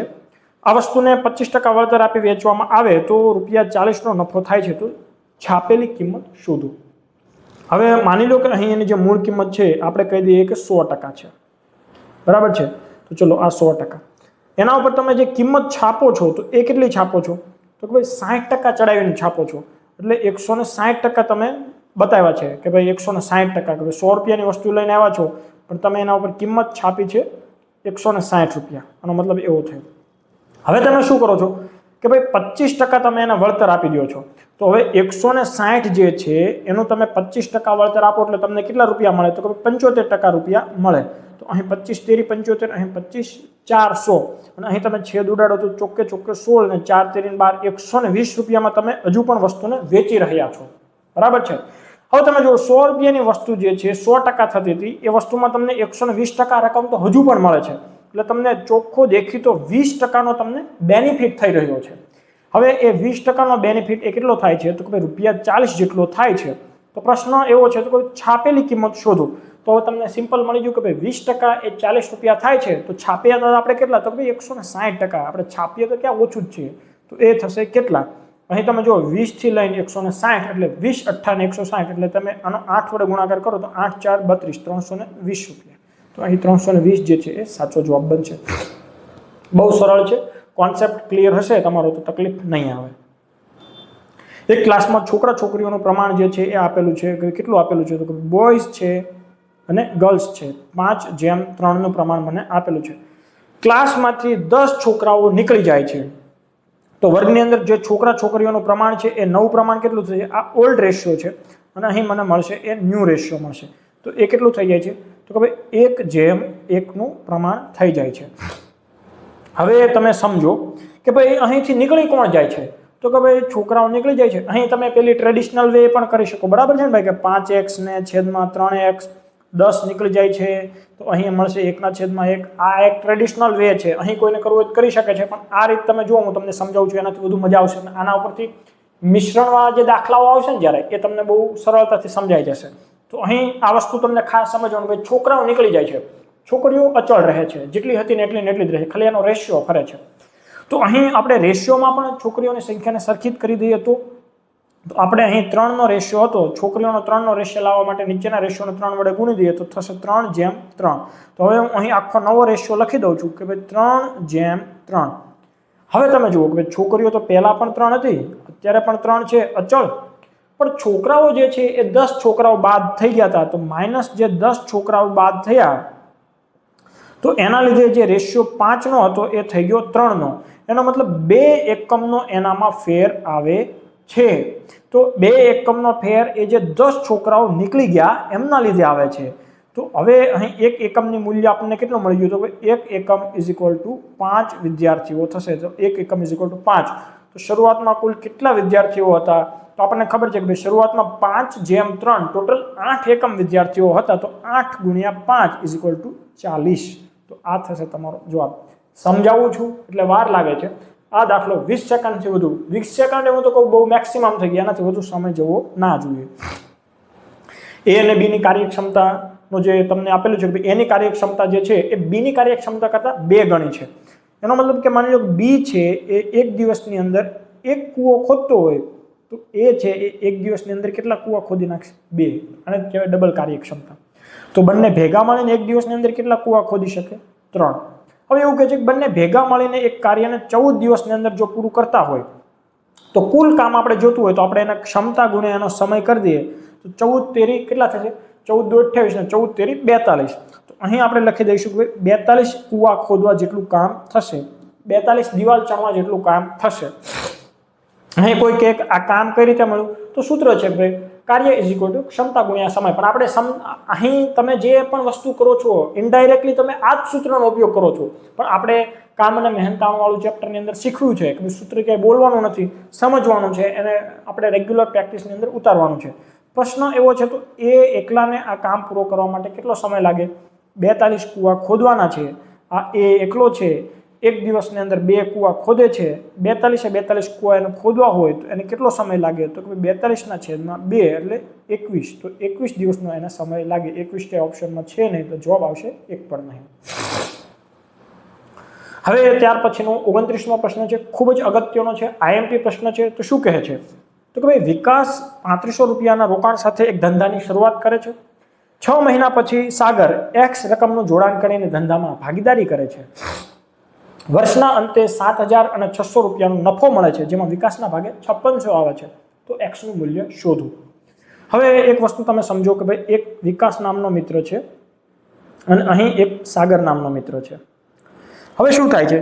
તો કે ભાઈ વિકાસ એના રૂપિયા રોકે છે. કેટલા? તો કે ભાઈ 3500 રૂપિયા રોકશે. આખા એક વર્ષના અંતે નફો થાય છે, 12 મહિના માટે રોકશે, બરાબર છે. તો એનું કુલ રોકાણ કેટલું થયું? તો કે ભાઈ 3500 રૂપિયા એ 12 મહિના માટે જે થાય એનું કુલ રોકાણ થશે. પણ સાગર શું કરે છે? X જેટલી રકમ રોકે છે અને 6 મહિના માટે જ રોકે છે, કેમ કે 6 મહિના પછી જોડાયો છે. તો એનું જે રોકાણ છે એ કેટલું થશે? 6x થશે.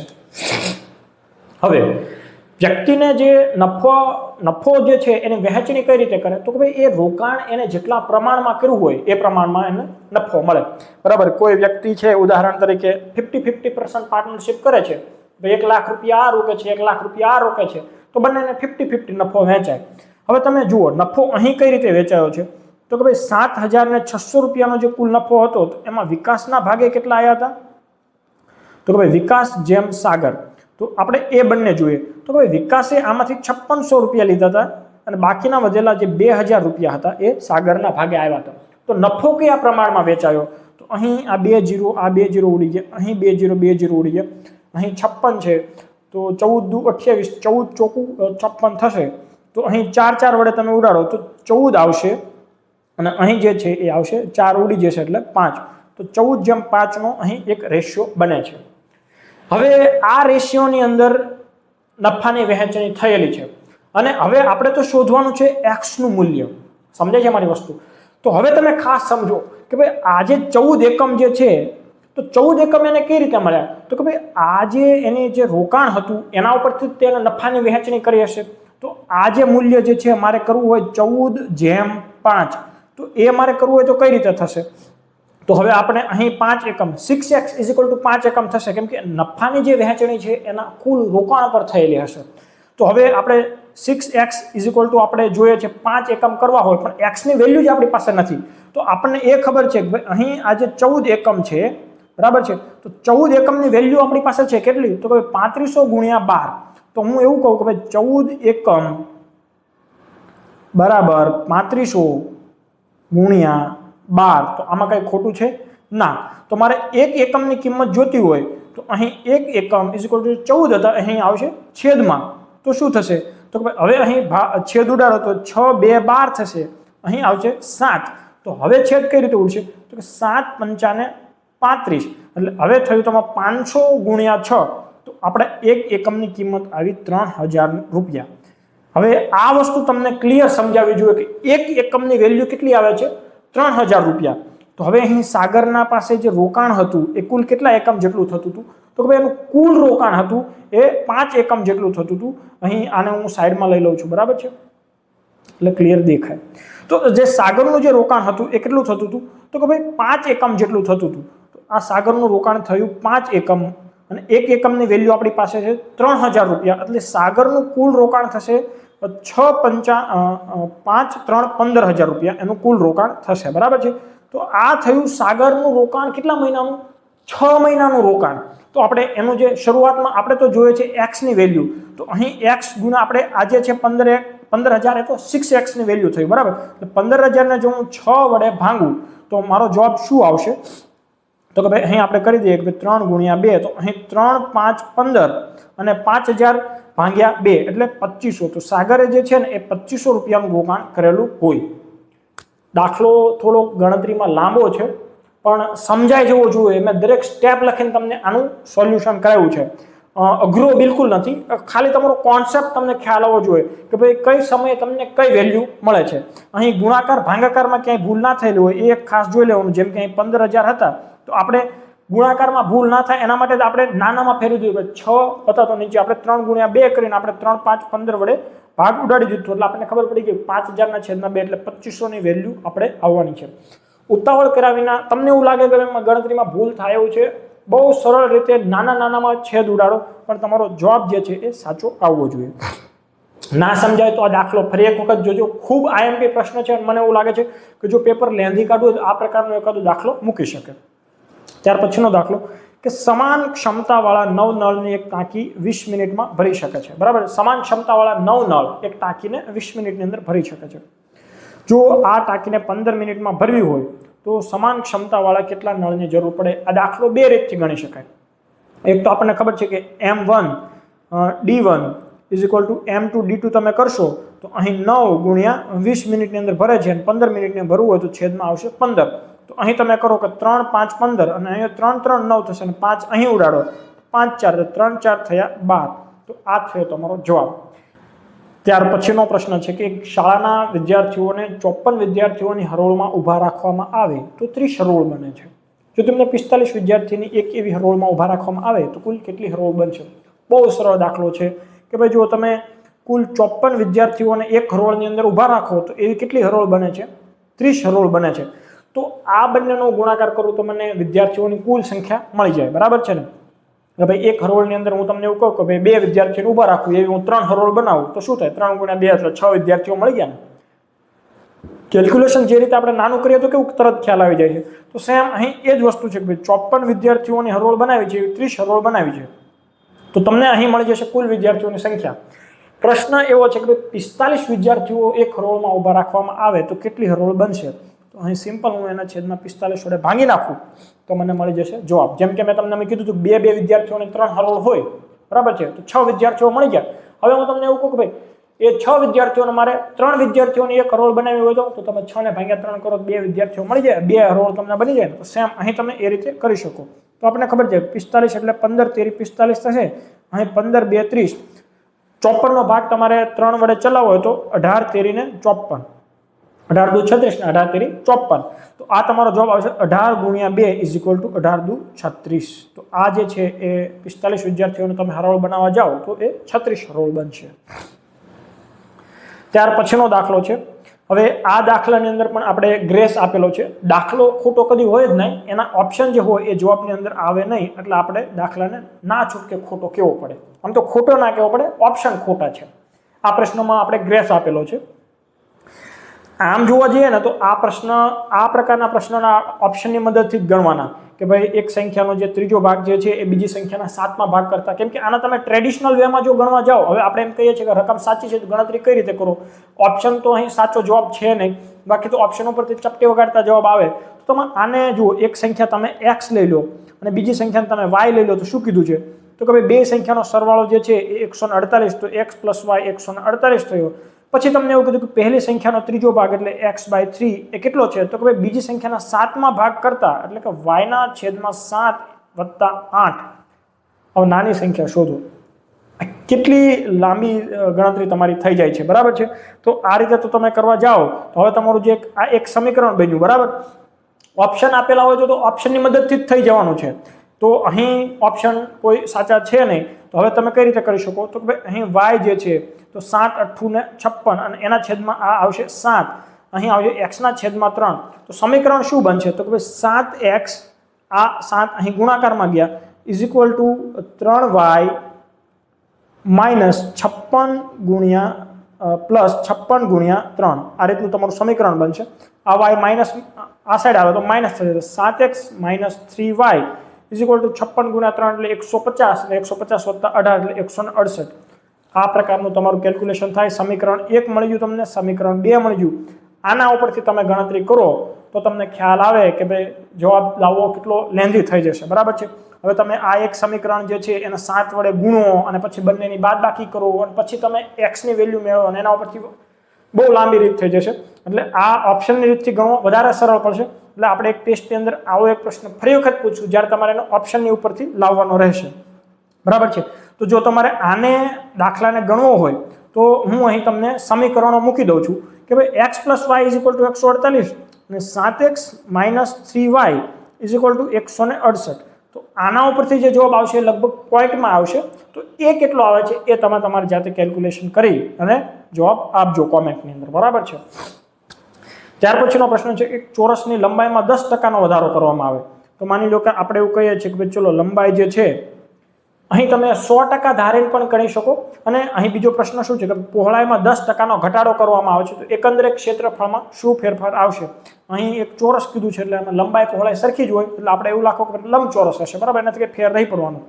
હવે આપણે ક્ષેત્રફળ 100% આવે એવું રાખવું હોય તો માની લો કે તમે એની લંબાઈ જે છે એ 10% ધારી લો.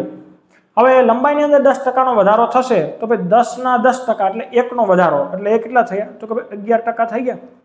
પહોળાઈ જે છે તો પહોળાઈ કેટલી હતી તો માની લો એને પણ તમે 10% કહી દો તો એ 10% છે એમાં 10%નો ઘટાડો થશે તો 10 ના 10% એટલે 1નો ઘટાડો. હવે આપણને ખબર છે કે ભાઈ ક્ષેત્રફળનું સૂત્ર શું છે તો ભાઈ લંબાઈ ગુણ્યા પહોળાઈ. તો પહેલા 10 × 10 કરતા તો તમને જે ક્ષેત્રફળ મળતું એ 100% મળતું હતું. હવે તમે ગુણાકાર કરો તો 11 9 ને 99, તો એ 1%નો જે છે એ ઘટાડો દર્શાવે છે. તો આ તમારો જવાબ આવશે 1%નો ઘટાડો. હવે પ્રશ્ન એવો થાય કે ભાઈ તમે અહીં 10% જ કેમ લીધું, કે ભાઈ લંબાઈ જે હતી એ 10% જ કેમ લીધી. તો મેં 10% એટલે લીધી કે ભાઈ અહીં ડાયરેક્ટ આપણને 100% મળી જાય ને તો પછી આપણે બીજું કોઈ ટકાવારી કાઢવી ના પડે. બાકી તમે લંબાઈ તમારા મનમાં આવે ને એ કોઈ પણ લઈ શકો. માની લો કે તમે એમ કહો કે ભાઈ લંબાઈ હતી એ 100% હતી, એમાં 10%નો વધારો થઈને એ થઈ ગઈ 110%. પહોળાઈ જે હતી એ હતી 100%, એ 100%માં તમારે 10%નો ઘટાડો થઈ ગયો એટલે એ થઈ ગઈ 90%.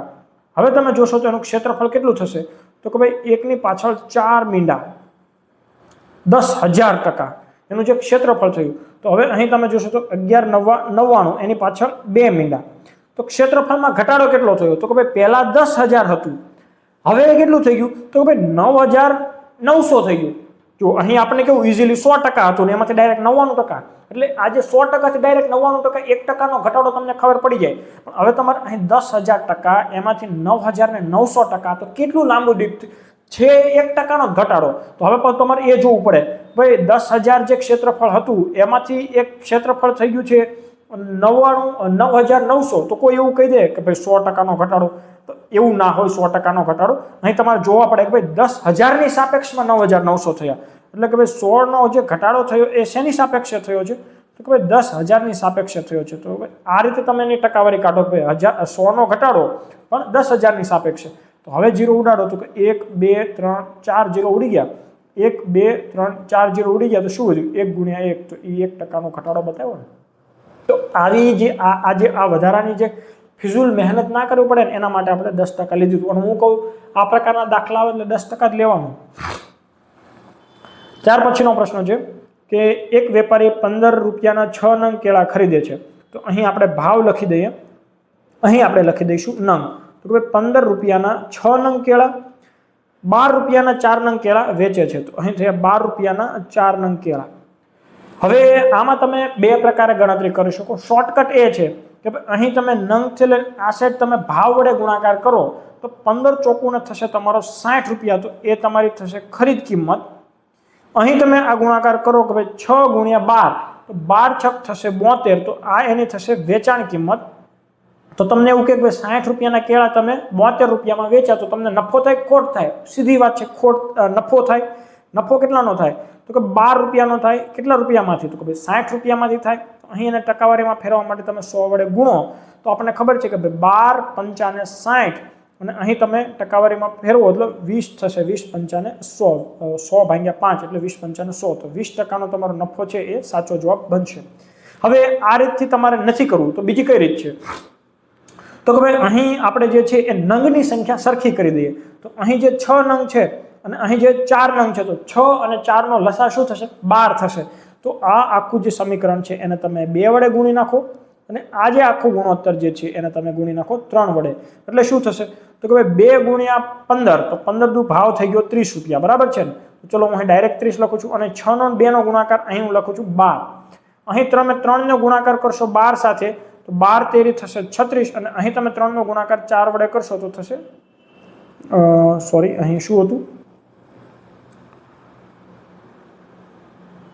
અહીં 4 હતા અને એનો ગુણાકાર તમે 3 વડે કરશો તો થશે 12 નંગ, બરાબર છે? તો નંગ 12 થઈ ગયા. આપણે 12 નંગ જ સરખા કરવાના હતા એટલે ત્યાં 12 જ કરવાના હોય. પણ આ તો કેવું કે જોવાની ટેવ પડી ગઈ, પેલું કે ભાઈ શું હતું આપણે ડાયરેક્ટ ગોખ્યું હોય તો આપણને ખ્યાલ આવી જાય 12 લખવાનું, એટલે આપણે જોઈ લીધું, બરાબર? કંઈ ગોખેલું નથી, આના ઉપરથી સાબિત થાય છે. બીજી વસ્તુ કે હવે તમે જે 30 રૂપિયાના 12 નંગ ખરીદ્યા હતા, હવે એ જ નંગ તમે 36 રૂપિયામાં વેચો છો, તો તમે એ નંગ પર કેટલા રૂપિયાનો નફો લ્યો છો? 6 રૂપિયાનો નફો લ્યો છો. કેટલામાંથી? તો કે ભાઈ 30માંથી. તો હવે તમે અહીં એની ટકાવારી શોધો તો તમારો જવાબ કઈ રીતે આવશે? 6 5 30, અને ફરી એક વખત 100/5, એટલે તમારો જે જવાબ આવશે કેટલા આવશે? 20%. એટલે કોઈ પણ રીતે કરો તમારો જવાબ જે છે. હવે તમને એવું થશે કે સોલ્યુશનમાં પણ તમે બે રીત શું કામ ગણાવો છો? હવે કઈ રીત ક્યારે યાદ આવી જાય આપણને શું ખબર? એટલે જેટલી રીત આપણને ખ્યાલ હોય, કોન્સેપ્ટ યાદ આવી જાય કોન્સેપ્ટ, સૂત્ર યાદ આવી જાય સૂત્ર, આપણે તો જવાબ આવવો જોઈએ, બરાબર છે?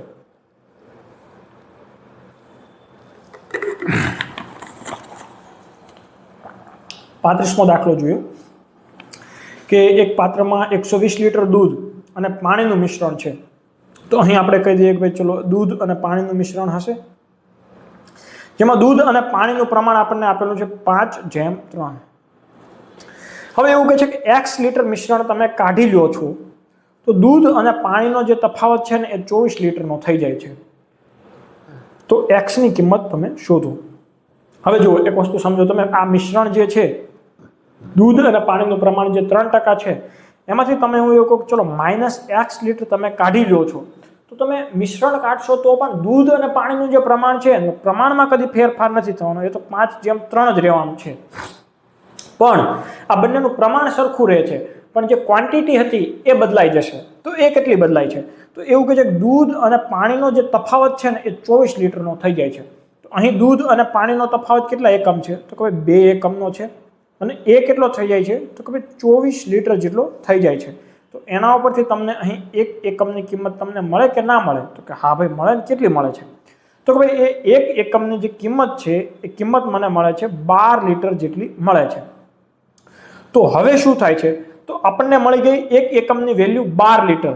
તો હવે તમે જોવા જાઓ કે ભાઈ કુલ એકમ કેટલા છે, તો કે ભાઈ 5/3। તો અહીં કુલ એકમ થશે 8 અને આજે આપણે આ જે એકમ અહીં જે લઈએ છીએ એ મિશ્રણ કાઢ્યા બાદનું છે એટલે અહીં નવું પ્રમાણ મળશે। અહીં આ જે 5/3 હતું એ જૂનું હતું, કે જે જૂનું એટલે કેટલું, તો કે ભાઈ 120 લીટર હતું, આ ઉપરનું ત્યારનું છે અને નવું છે એ જે છે x લીટર કાઢી લીધા બાદનું છે। તો હવે અહીં 8 એકમની વેલ્યુ આપણને મળી ગઈ છે કેટલી, તો કે ભાઈ 12 લીટર જેટલી। તો અહીં તમારું જે પ્રમાણ આવશે એ કેટલું આવશે, 96 લીટરનું। હવે તમે જુઓ કે ભાઈ શરૂઆતમાં જે હતું એ તો કેટલું હતું, તો કે ભાઈ 120 લીટર હતું, તો હવે કેમ 96 લીટર થઈ ગયું, તો કે એ જ વસ્તુ છે કે ભાઈ પ્રમાણ તો સરખું જ છે। અહીં તમને નીચેનું જે પ્રમાણ છે એ તમે શોધ્યું તો 12 લીટર એક એકમની વેલ્યુ મળી, હવે એની વેલ્યુ પરથી તમે જ્યારે એનું પ્રમાણ શોધો તો 96 લીટર થઈ ગયું। એનો મતલબ શું થયો કે જે ઘટાડો થયો એ x લીટર તમે જે માઇનસ કર્યો ને એ થયો છે। એટલે 120 લીટરમાંથી 96 લીટર જો થઈ જતું હોય તો અહીં તમને દેખીતી રીતે 24 લીટર જેટલું મિશ્રણ જે છે એ તમે બહાર કાઢ્યું હોય। કોન્સેપ્ટ છે સમજજો। મિશ્રણવાળા હું તમને એક સ્પોઇલર આપી દઉં કે મિશ્રણવાળા જે દાખલાઓ આવશે એ દરેક ટેસ્ટની અંદર હશે, 2 પ્રશ્નો તો મિનિમમ હશે અને એમ કહેવાય ને કે તમારું મગજનું કોન્સેપ્ટ જો તમે સમજેલા હશો ને તો જ કામ લાગશે, બાકી ગોખેલા કોઈ પણ મિત્રોને માર્ક મળશે નહીં। એટલે ખાસ આ કોન્સેપ્ટ તમે સમજી લેજો, બરાબર ને। હવે બીજો પ્રશ્ન છે કે એક નદીના પ્રવાહની ઝડપ તમને આપેલી છે, કેટલી છે, તો કે પ્રવાહની ઝડપ જે છે એ છે 2 kmph। હવે એક વ્યક્તિ અમુક અંતર પ્રવાહની વિરુદ્ધ દિશામાં કાપવા એને પ્રવાહની દિશામાં લાગતા સમય કરતાં 2 ગણો સમય લાગે છે। એટલે એવું કહેવા માંગે છે કે પ્રવાહની દિશામાં જ્યારે જાય ત્યારે જેટલો સમય લાગે છે એની કરતાં 2 ગણો સમય એને પ્રવાહની વિરુદ્ધ દિશામાં સરખું અંતર કાપવા માટે લાગે છે। તો હવે એવું કહે છે તો વ્યક્તિની સ્થિર પાણીમાં ઝડપ શોધો। હવે આમાં આપણે ઘણા બધા સૂત્રો ગોખેલા હોય કે સ્થિર પાણીમાં ઝડપ જોતી હોય તો પ્રવાહની દિશામાં ઝડપ, એનો પ્રવાહની વિરુદ્ધ દિશામાં ઝડપ, એ બેનો હું સરવાળો કરીને બેને ભાગાકાર કરી દો 2 વડે।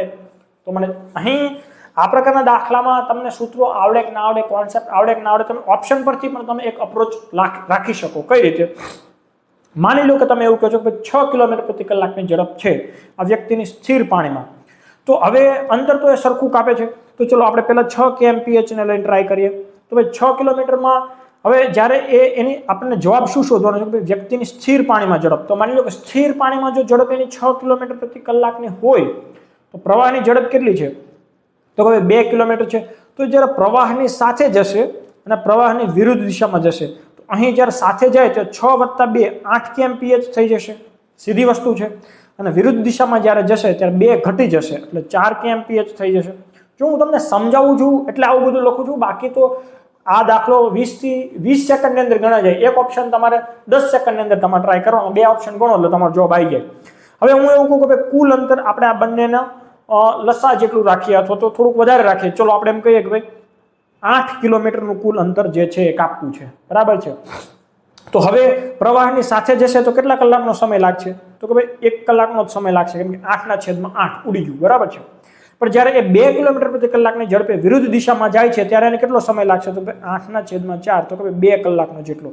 તો જુઓ અહીં તમને જે પ્રશ્નમાં કીધું હતું કે ભાઈ પ્રવાહની સાથે જાય છે તો એને જે સમય લાગે છે તો વિરુદ્ધ દિશામાં એને કરતાં એને 2 ગણો સમય લાગે છે। તો તમે જોઈ શકો છો કે 8 હતો, અહીં વિરુદ્ધ દિશામાં જાય છે તો 2, તો અહીં તમારો ડાયરેક્ટ ઓપ્શન એ 6 છે એ તમારો જવાબ બની જશે। હવે તમે આવું બીજા ઓપ્શનમાં પણ ટ્રાય કરી શકો, તો બીજામાં આવે છે કે નહીં।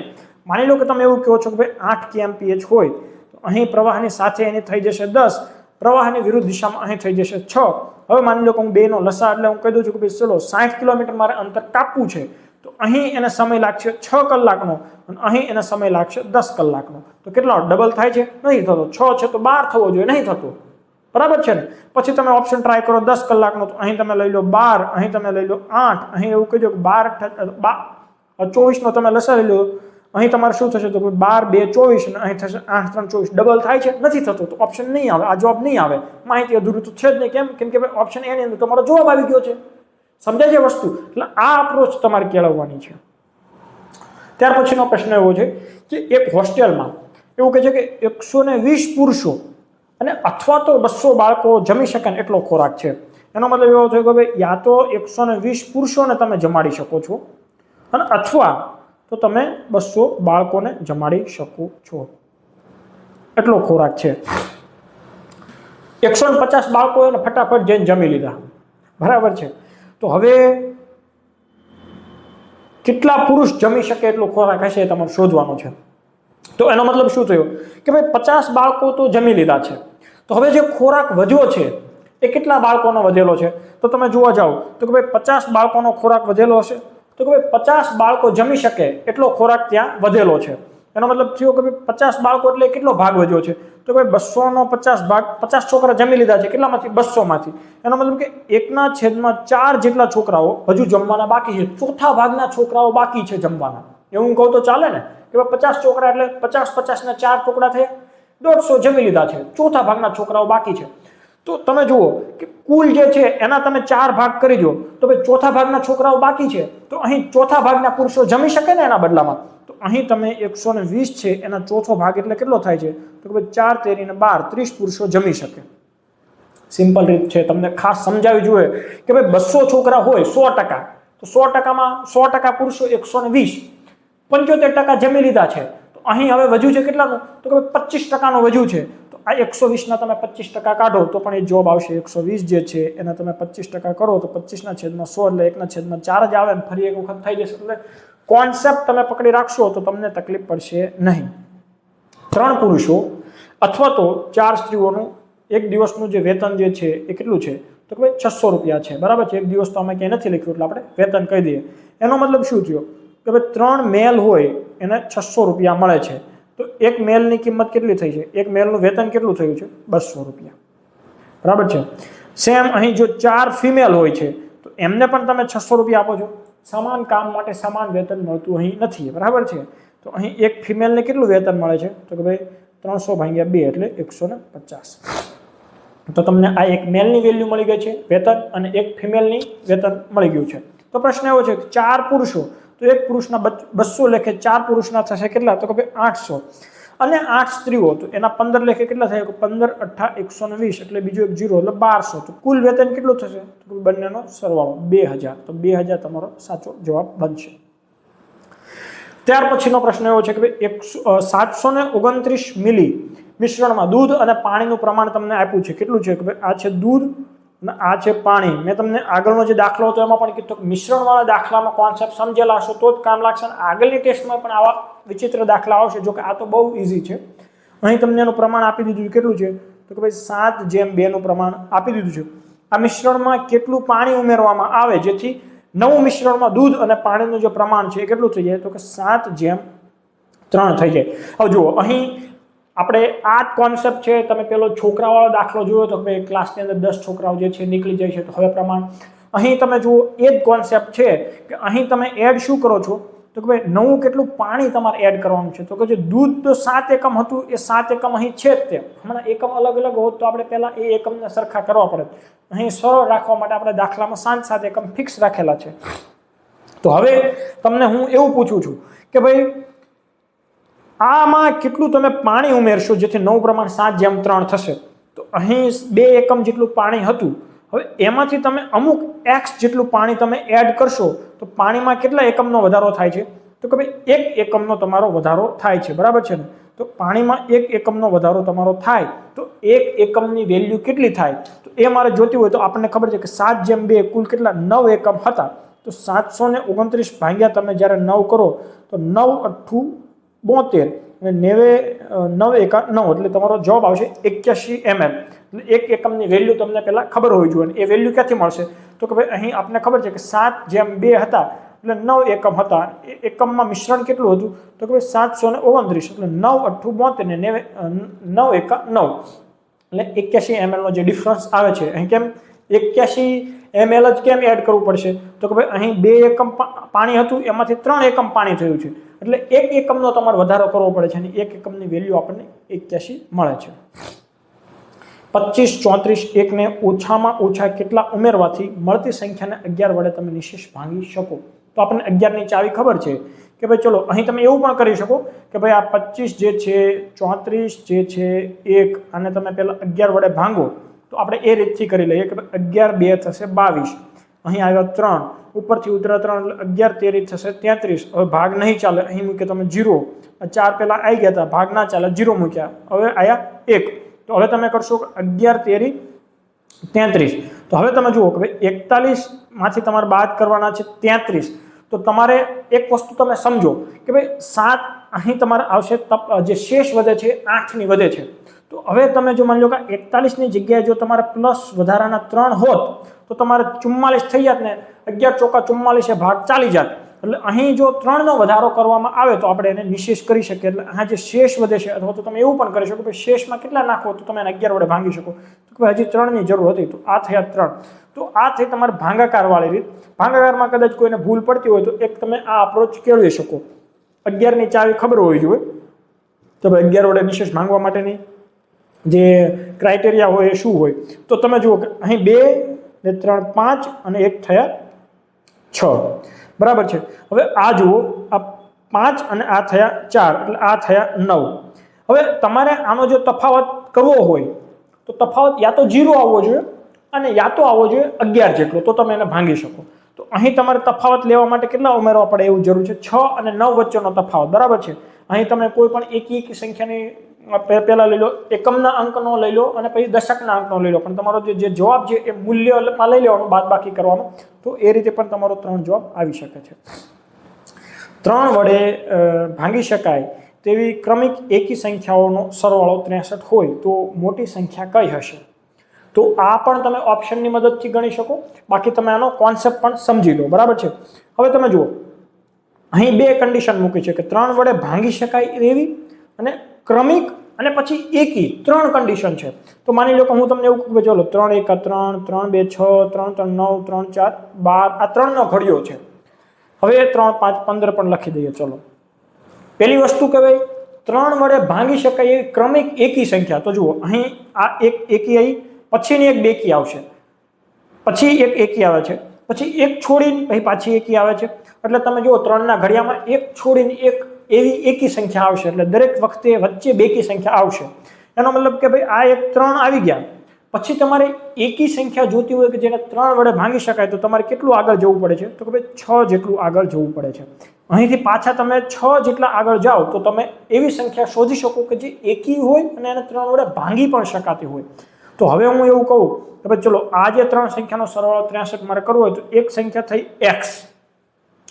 હવે એના પછીની મારે એવી સંખ્યા જોતી છે કે જે એકી પણ છે અને 3 વડે ભાંગી પણ શકાય છે. તો જો x + 3 કરીશ તો એ બેકી આવશે. 3 વડે ભાંગી શકાય છે પણ બેકી આવશે. કેમ?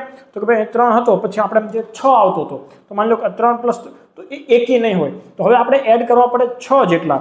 તો હું બીજી સંખ્યા એવું કહું કે ભાઈ x + 6, સીધી વસ્તુ છે, સમજાવી જોઈએ. હવે હું એવું કહું કે ભાઈ આગળની જે સંખ્યા હશે એ કેટલી છે? x + 12, બરાબર છે. તો આ 3 સંખ્યાઓ મને મળી ગઈ છે. હવે આને તમારે ઓપ્શન પરથી જ કરવાનો, પણ આ તો હું તમને સમજાવું છું કે આ રીતથી પણ થઈ શકે. તો એ તમારો જવાબ આવશે 63 જેટલો. તો x x x કેટલા થયા? 3x. અહીં 12 + 6 એટલે થયા 18. તો તમે એ 18 આ સાઈડ આવશે તો થશે માઇનસ, એટલે તમારે 63 માંથી બાદ કરવાના છે. કેટલા? 18 તમારે બાદ કરવાના છે. તો પહેલા તમે 53 બાદ કરી દો, 10 બાદ કરી દો એટલે 53 થઈ ગયા. અને એ 53 માંથી 8 ફરી એક વખત તમે બાદ કરો એટલે તમારો જે જવાબ આવે એ આવે 45. એટલે x ની વેલ્યુ તમારી શું આવશે? તો કે ભાઈ 3x ની વેલ્યુ આવશે 45. તો x ની વેલ્યુ શું આવશે? 15. તો હવે તમે અહીં 15 જોઈને 15 ટીક કરી દો તો તમારો જવાબ પડશે ખોટો. શું કામ ખોટો પડશે? અહીં તમને એને એવું કીધું છે કે સૌથી મોટી સંખ્યા શોધો. તો અહીં આપણે તમે જુઓ કે આ જે x છે એ તો સૌથી નાની છે. બીજી સંખ્યા x + 6 હતી અને ત્રીજી સંખ્યા હતી ને એ x + 12 હતી. તો અહીં તમારો જે 15 આવે છે ને એમાં તમારે 12 એડ કરવાના, એટલે તો તમારો જે જવાબ આવે ને એ આવે 27. તો તમારો આ રીતે તમે આનો જવાબ લાવી શકો. આ રીત પણ સરળ છે, બરાબર. આ રીતથી પણ તમે ગણો તો પણ તમારો જવાબ જે છે 30 સેકન્ડની અંદર તો આવી જ જશે.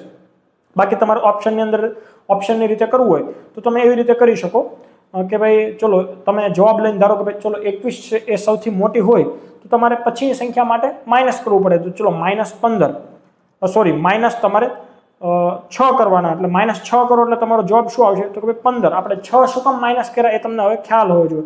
હવે એનાથી નીચે આવો તો આવે તમારે 9. તો હવે આ ત્રણેયનો સંખ્યાનો તમે સરવાળો કરી જુઓ તો આ એવી ક્રમિક સંખ્યાઓ થઈ છે કે જેને 3 વડે ભાંગી પણ શકાય છે અને એકી પણ છે.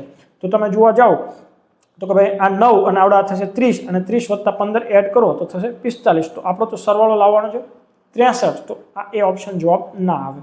પછી તમે બી ઓપ્શન લગાવો કે ચલો 27 જે છે એ મોટી સંખ્યા હોય તો એમાંથી તમે બાદ કરો 6 તો તમારી બીજી સંખ્યા આવશે 21 આવશે. હજુ એમાંથી બાદ કરો 6 તો તમારી પછીની જે સંખ્યા આવશે 15 આવશે.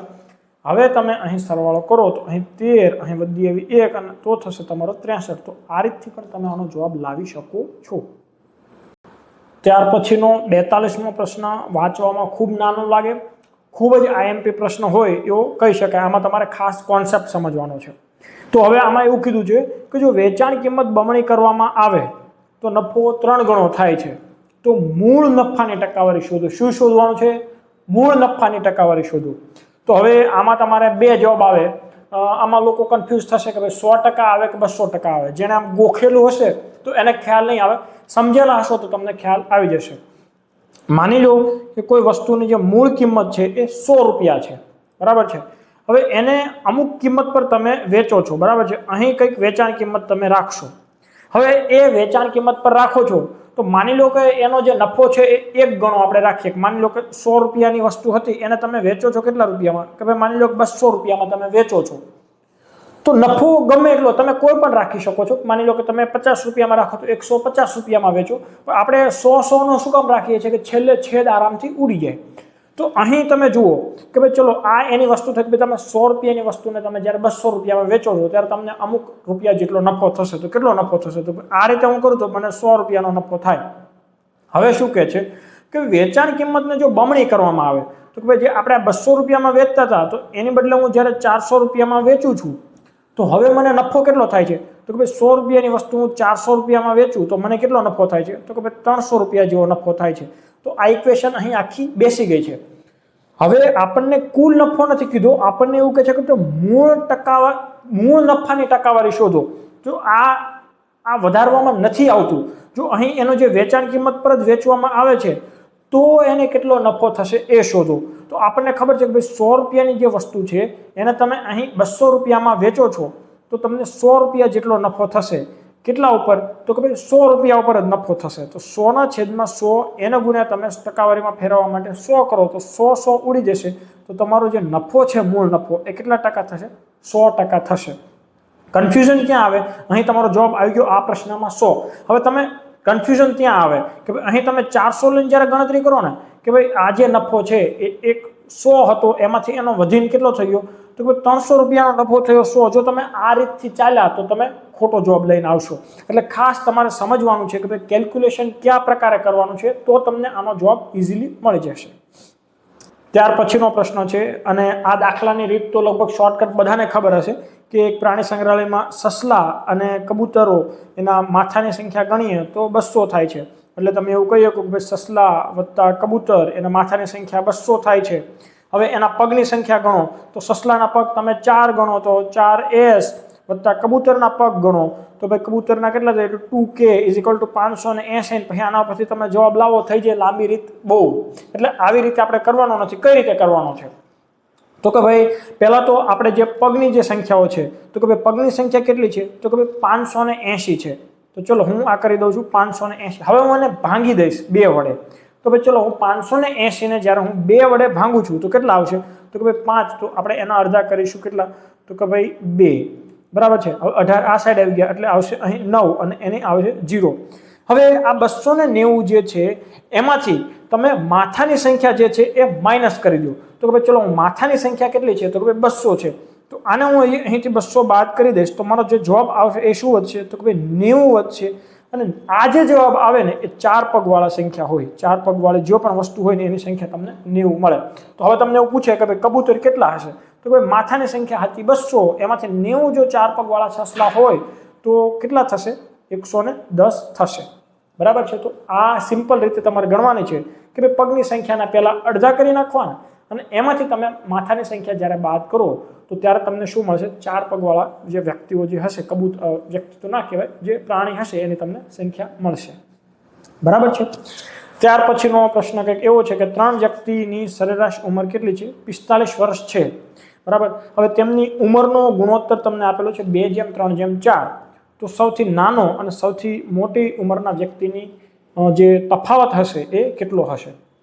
તો આપણને ખબર છે કે ભાઈ ઉંમરનો સરવાળો તમે કરો અને એના ભાગ્યા 3 જણ છે એટલે ભાગ્યા 3 કરો એટલે તમને સરેરાશ ઉંમર મળી જાય. તો ઉંમરનો ગુણોત્તર કેટલો છે કે 2:3:7 એટલે ટોટલ તમને આપ્યો છે 9x અને આ 9x એ ઉંમરનો સરવાળો થયો એનો હું ભાગ્યા 3 કરું તો મને શું મળે 3x મળે જે એની સરેરાશ ઉંમર થશે અને એ સરેરાશ ઉંમર મને આપેલી છે કેટલી તો કે ભાઈ 45.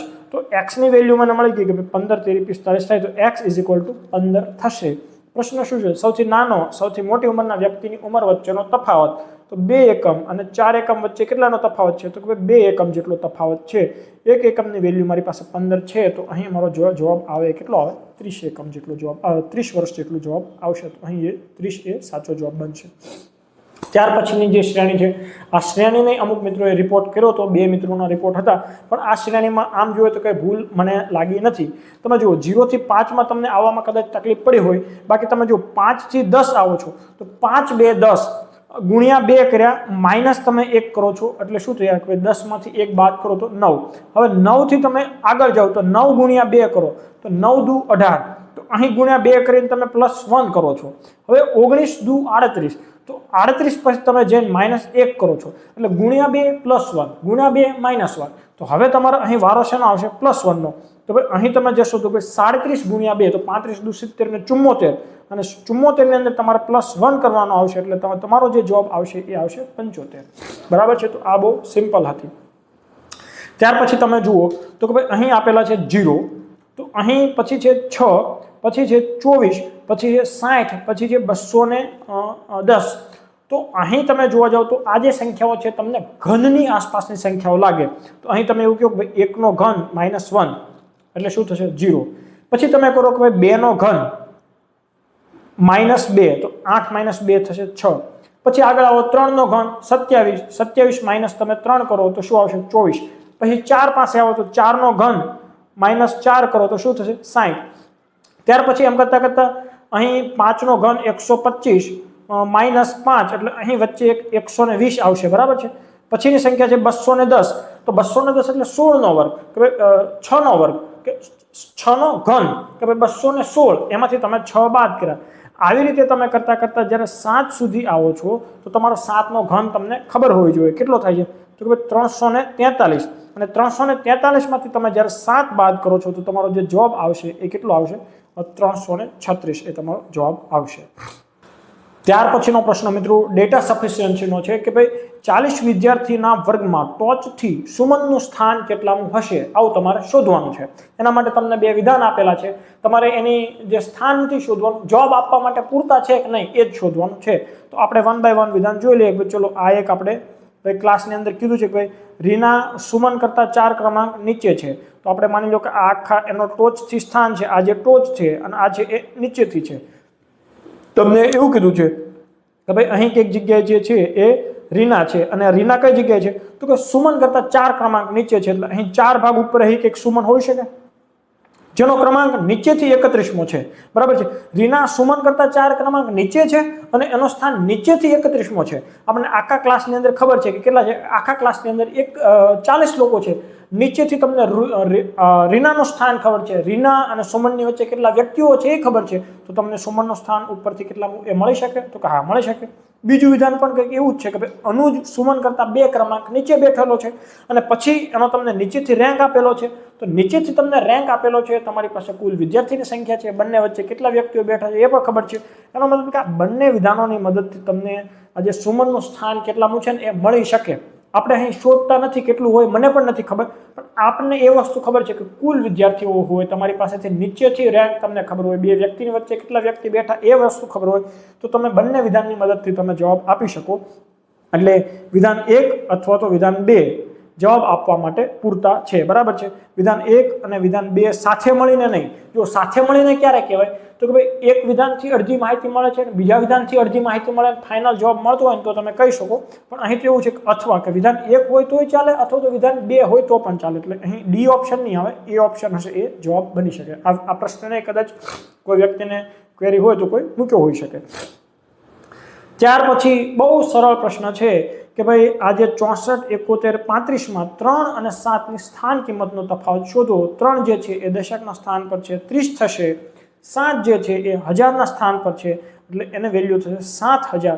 7000 અને 30 નો તફાવત તમે જોવા જાવ તો 6970 એ તમારો જવાબ થશે. ત્યાર પછીનો એક મસ્ત મજાનો પ્રશ્ન છે કે એવી નાનામાં નાની સંખ્યા કઈ છે કે જેને 6, 9, 12, 15 ને 18 વડે ભાંગવામાં આવે તો દરેક વખતે શેષ 2 વધે. બરાબર છે. હવે હું તમને એવો પ્રશ્ન પૂછું કે ભાઈ એવી નાનામાં નાની સંખ્યા કઈ છે કે જેને 6, 9, 12, 15, 18 વડે ભાંગવામાં આવે તો શેષ 0 વધે. તો આપણને ખબર છે કે કોઈ પણ સંખ્યાના જે લસા હોય, કોઈ પણ ગમે એટલી સંખ્યા હોય, એના લસાને આપણે આપેલી તમામ સંખ્યાઓ વડે નિશેષ ભાંગી શકીએ. તો સૌથી પહેલા આપણે એવી સંખ્યા શોધી લઈએ કે જેને આ 6, 9, 12, 15 ને 18 વડે નિશેષ ભાંગી શકાય. એમાં આપણે 2 એડ કરી દઈએ તો એ જે શેષ મળે એ થાય. તો હવે આપણે શું કરીશું કે 6, 9, 12, 15, 18 નો લસા શોધીશું. તો જુઓ 6 નો જે લસા હશે એ 12 ની અંદર સમાઈ ગયેલો હશે અને 9 નો જે લસા હશે 18 ની અંદર સમાઈ ગયેલો હશે. તો આપણે લસા શોધવાનો કોનો રહ્યો તો કે 12, 15 અને 18 નો. હવે આનો તમે અલગ અલગ ઘણી રીતથી લસા ગુસા શોધી શકો છો. આપણે આનું એક ડિટેલમાં ચેપ્ટર લીધેલું છે. મોટી સંખ્યાનો ઘડિયો બોલીએ તો અહીં જો 15 છે તો 0 વાળો અથવા તો 5 ના ગુણાંકમાં જ આવી શકે. તો ભાઈ 18, 5 ને 90. તો ચલો 18 ના ઘડિયામાં આવે અને 15 ના ઘડિયામાં પણ 90 આવશે. તો ચલો કોમન 90 આવી શકે છે. પણ તમે જુઓ 12, 5 ને 60 થશે, 12, 6, 72, 12, 8, 96 થઈ જશે, 90 આવશે નહીં. એટલે હવે તમે ડાયરેક્ટ 90 નો ઘડિયો ડબલ પર લઈ જાઓ તો ભાઈ ચલો 90 ગુણ્યા 2 કરીએ તો 180. તો હવે એ 12 ના ઘડિયામાં 180 આવે છે તો કે ભાઈ હા આવે છે. ક્યાં તો કે 12 એકા થશે 12 અને 12, 5 ને 60. તો 12 ગુણ્યાનો 15 કરું તો 12 ગુણ્યા 15 કરીશ તો પણ 180 જ થશે. તો મને અહીં એક એવી સંખ્યા મળી ગઈ છે આ બધાનો લસા. તો એ છે આ બધાનો લસા મને મળી ગયો છે 180. તો આ 180 શું છે તો કે આ બધી જ સંખ્યાઓ વડે જેને નિશેષ ભાંગી શકાય ને એવી સંખ્યા છે. પણ આપણે તો શોધવો છે શું તો કે એમાં દરેક વખતે શેષ 2 વધવી જોઈએ. તો અહીં આપણે 180 માં 2 નાખી દઈએ તો તમારો જે જવાબ આવશે એ આવશે 182. 50મો પ્રશ્ન છે કે પેનની કિંમતમાં 20% નો ઘટાડો થાય છે. હવે બરાબર છે. તો વ્યક્તિને 100 રૂપિયામાં 10 પેન વધુ ખરીદી શકે છે. તો પેનની નવી કિંમત શોધો. એનો મતલબ એવો છે કે 100 રૂપિયામાં તમને જેટલી પેનો મળતી હતી હવે એમાં શું થાય છે 20% નો ઘટાડો થાય છે. તો એટલી જ પેનો તમને 80 રૂપિયામાં મળશે. એના લીધે શું થાય છે કે તમારે 20 રૂપિયાનો નફો થાય છે. હવે તમે ભણેશ્વરી છો બરાબર છે ને એટલે 20 રૂપિયા તમે વાપરી નથી જતા, તમે એ 20 રૂપિયાની વધારાની પેન ખરીદશો. તો આ 20 રૂપિયામાં તમને વધારાની પેન કેટલી મળે છે તો કે ભાઈ 10 પેન મળે છે. તો હવે નવો ભાવ કેમ કે આ 20 રૂપિયામાં તમને 10 પેન મળે એ નવા ભાવ મુજબ જ મળી હશે. તો નવો ભાવ કેટલો થશે કે ભાઈ 2 રૂપિયા પ્રતિ પેન. તો તમારે એ જ શોધવાનું છે કે નવી કિંમત કેટલી હશે 2 રૂપિયા હશે. બરાબર છે. એક વેપારી ચોખાને પડતર કિંમત પર વેચવાનો દાવો કરે છે પણ તે દર 1 કિલો ચોખામાં 200 ગ્રામ કાંકરા ભેળવીને વેચે છે. તો વેપારીને કેટલા ટકા નફો થશે? બરાબર છે. વેપારી એવું કહે છે કે ભાવ ટુ ભાવ આપીએ છીએ. બરાબર. કોઈ વ્યક્તિ ભાવ ટુ ભાવ આપે તો એને પોતાને જ નફો ના થાય ને. એટલે એ શું કરે છે કે 1 કિલો જ્યારે તમને ચોખા લેવા જાઓ છો તમે કે ભાઈ 1000 ગ્રામ તમે એવું કહો મને જ્યારે ચોખા આપો તો એ કહે છે કે હા હા ભાવ ટુ ભાવ આપીશ. પણ સાચામાં એ શું કરે છે કે 800 ગ્રામ જ તમને ચોખા આપશે, બદલામાં 200 ગ્રામ એક કાંકરી ભેળવી દેશે. એટલે જ્યારે એ 1 કિલો ચોખા તમને આપે છે તો કાંકરી તો એને મફતમાં આવવાની ને. એટલે એને 800 ગ્રામ જ એ તમને ચોખા આપે છે. તો એ નફો કેટલો કરી લે છે તો કે જે કાંકરીનો એને નફો થાય છે તો કેટલા ગ્રામનો તો કે 200 ગ્રામનો એ નફો કરે છે. કેટલા ઉપર તો કે ભાઈ 800 ગ્રામ જ્યારે ચોખા વેચે છે ત્યારે એ 200 ગ્રામનો નફો કરી લે છે. તો એ નફાને આપણે ટકાવારીમાં શોધવું હોય તો 200, 4, 800 અને 4 ને તમે 100 ને તમે 4 વડે ભાંગો તો એનો નફો કેટલા ટકા થશે 25% નફો થશે. બરાબર છે. ટકા 25 નહીં 25% નફો. બરાબર છે. તો એ ઓપ્શન તમારો સાચો જવાબ બનશે. હવે એક અઠવાડિયામાં બંને કાંટા કેટલી વખત ભેગા થશે? તો આપણને ખબર છે કે ભાઈ આ છે એ ઘડિયાળ છે. બરાબર છે. અહીં જ્યારે 12 વાગે ત્યારે બંને કાંટા ભેગા થાય છે. પછી શું થાય છે તો કે દરેક કલાકે એક વખત ભેગા થશે. બરાબર છે. 12 વાગે એક વખત થઈ ગયા. હવે જ્યારે ઘડિયાળમાં 11 વાગે છે ત્યારે 11 વાગ્યા પછી જેવો કાંટો આમ ભેગો થવા આવશે ને ત્યાં પાછા 12 વાગી જશે. 12 વાગ્યાથી કાંટો આમ આગળ જ્યારે જવા જશે ભેગો તો 1 વાગી જશે. એનો મતલબ 11 થી 12 વાગ્યાની વચ્ચે ભેગા નહીં થાય, 12 થી 1 વાગ્યાની વચ્ચે ભેગા નહીં થાય, પણ આ બંનેની વચ્ચે એક વખત 12 વાગે ભેગા થઈ જાય છે. એનો મતલબ શું થયો તો કે ભાઈ 12 કલાક હોય એમાં એ 11 વખત ભેગા થાય છે. તો એક દિવસ કેટલા કલાકનો હોય તો કે ભાઈ 24 કલાકનો હોય. તો 24 કલાકની અંદર એ કેટલી વખત ભેગા થાય છે 22 વખત ભેગા થશે. અને આપણે એવું પૂછ્યું છે કે ભાઈ અઠવાડિયામાં કેટલી વખત ભેગા થશે તો ભાઈ 22 ગુણ્યા તમે 7 કરી દો તો શું થશે 140 વત્તા બીજા 14 એટલે 154 વખત એક અઠવાડિયાની અંદર આ કાંટાઓ ભેગા થશે. બરાબર છે। ત્યાર પછીનો ખૂબ સરસ મજાનો પ્રશ્ન છે અને મેં તમને કીધું હતું એમ કે હવે અહીંયા ક્યાંય સમીકરણ બનાવવાના નથી, સૂત્રો કે ગોખવાના નથી, આપણે ઓપ્શન પરથી અપ્રોચ વધારવાની છે કે ભાઈ આપણી અપ્રોચ એવી હોવી જોઈએ કે ઓપ્શન પરથી પણ આપણે જવાબ લાવી શકીએ। તો શું પ્રશ્ન છે તો કે ભાઈ અ થી બ શહેરની 2 ટિકિટનું ભાડું તથા અ થી ક શહેરની 3 ટિકિટનું ભાડું આપણને આપેલું છે 77 રૂપિયા। તો અ થી બ ની 3 ટિકિટો અને અ થી ક ની 2 ટિકિટોનું ભાડું કેટલું રૂપિયા આપેલું છે 73 રૂપિયા આપેલું છે। તો શોધવાનું શું છે તો કે ભાઈ અ થી બ ની ટિકિટ એટલે આપણે અ થી બ ની ટિકિટને એ બી કહી દઈએ અને અ થી ક ની ટિકિટને એક કહી દઈએ તો એનું ભાડું સિંગલ ટિકિટનું શું હશે એ શોધવાનું છે। ઓપ્શન પરથી ગણીએ તો કઈ રીતે કરાય તો કે ભાઈ આપણને કીધું છે અ થી બ શહેરની 2 ટિકિટનું ભાડું, તો માની લો કે ઓપ્શન એ જે છે એ 11 અને 13 છે તો એ સાચા જવાબ હોય તો આપણને કીધું છે કે 2 ટિકિટનું ભાડું તો 11 2 22 થશે અને અ થી ક ની 3 ટિકિટ તો 13 તેરી કેટલું થશે તો કે ભાઈ 39 થશે। તો આનો બેનો તમે સરવાળો કરો તો શું આવશે તો કે ભાઈ 11 નો 1 વધી આવી 1 અને તમારો જે ફાઇનલ જવાબ આવશે એ 61 આવશે। પણ અહીં તો તમને એવું કીધું કે ભાઈ 77 થાય છે તો એ ઓપ્શન તમારો જવાબ બનશે નહીં। હવે આપણે બીજો ઓપ્શન ટ્રાય કરીએ તો કે ભાઈ 13 ને 15 લાઈન કરો તો ભાઈ 13 ની 2 ટિકિટ કીધી છે, એ બી ની 2 ટિકિટ છે અને એક ની 3 ટિકિટ છે। તો હવે આપણે 13 ને 15 લાઈન ટ્રાય કરીએ તો 13 2 થશે 26 અને 15 તેરી થશે 45। અહીં 11 નો 1 આવશે, એક વાળો તો આવે જ નહીં કેમ કે આપણે 77 માં 7 લાવવાના છે છેદમાં। તો હવે આપણે એક બીજો ઓપ્શન ટ્રાય કરીએ કે ભાઈ સી ઓપ્શન, જો નસીબ ખરાબ હોય ત્યારે જવાબ ના આવે, બરાબર છે, એટલે એ બી માં જવાબ ના આવે તો આપણને એવું વિચારવાનું કે પેપર સેટર આપણને વધારે તકલીફ જ આપવા માંગે છે, ડી ઓપ્શનમાં કદાચ જવાબ હોઈ શકે। ડી ઓપ્શન ટ્રાય કરીએ તો કે ભાઈ 13 ની 2 ટિકિટ તો ભાઈ 13 2 થશે 26, 17 રૂપિયા વાળી 3 ટિકિટ તો 17 તેરી થશે 51। તો અહીં તમે સરવાળો કરો તો ભાઈ 77 રૂપિયા આવે છે તો કે ભાઈ હા આવે છે। તો પહેલા પાટિયા બેસી ગયા તો કે હા, તો કે બીજા ચેક કરી લઈએ। હવે શું કહે છે તો કે ભાઈ બીજી વખત તમને એવું કહે છે અ થી બ ની 3 ટિકિટો એટલે ભાઈ અ થી બ ની જે 3 ટિકિટો હતી તો કે ભાઈ ચલો આ 13 ની 3 ટિકિટો એટલે 13 તેરી ને 39 અને અ થી ક ની 2 ટિકિટો એટલે 17 દુ ને 34। તો હવે આ બેનો સરવાળો કરો તો તમારે આ 1 આ 73 આવે છે તો ભાઈ હા આવે છે। તો તમારો ડી ઓપ્શન છે એ જવાબ બને। હવે જો આપણા નસીબ ખરાબ હતા એટલે આપણે 3 ટ્રાય કરવી પડી, 3 ટ્રાય કરીએ તો થોડુંક લાંબુ થઈ જાય છે, બાકી તમે આને સમીકરણ બનાવીને પણ કરી શકો છો। હું તમને સમીકરણ બનાવી દઉં છું કે ભાઈ ચલો અ થી બ શહેરની ટિકિટને આપણે એ બી કહી દઈએ તો 2 ટિકિટ એટલે 2AB પ્લસ અહીં એ થી કે ની 3 ટિકિટ તો ભાઈ 3AK એનું વેલ્યુ તમને આપી છે 77 રૂપિયા।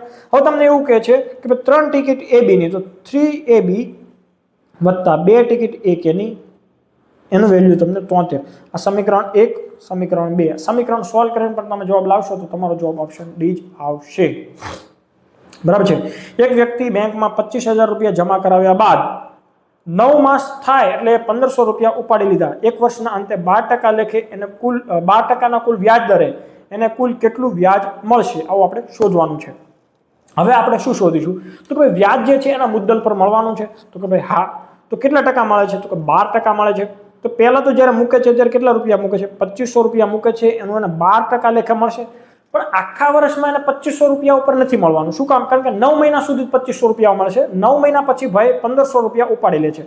તો પહેલા આપણે એ શોધી લઈએ કે 9 મહિનામાં એને કેટલું મળે છે તો 9/12, તો આ 9 મહિનાનું વ્યાજ આપણને મળી જશે કેટલું તો કે 12 ઉડી ગયા 25 8 200 થશે અને 25 9 225। તો આપણે પહેલા આ 225 મૂકી દઈએ અને વ્યાજ શોધવાનું છે એટલે છેદમાં 100 આવશે, 100 માં આ 2 0 0 ઉડી ગયા તો 25 9 225 થયા। તો ચલો આ એટલું 9 મહિનાનું વ્યાજ થયું। હવે આપણે બાકીના 3 મહિનાનું શોધી લઈએ, પણ એ વખતે એને મુદ્દલ જે છે એ 1000 રૂપિયા થશે। શું કામ? કારણ કે આગળ 1500 રૂપિયા ઉપડી ગયા છે।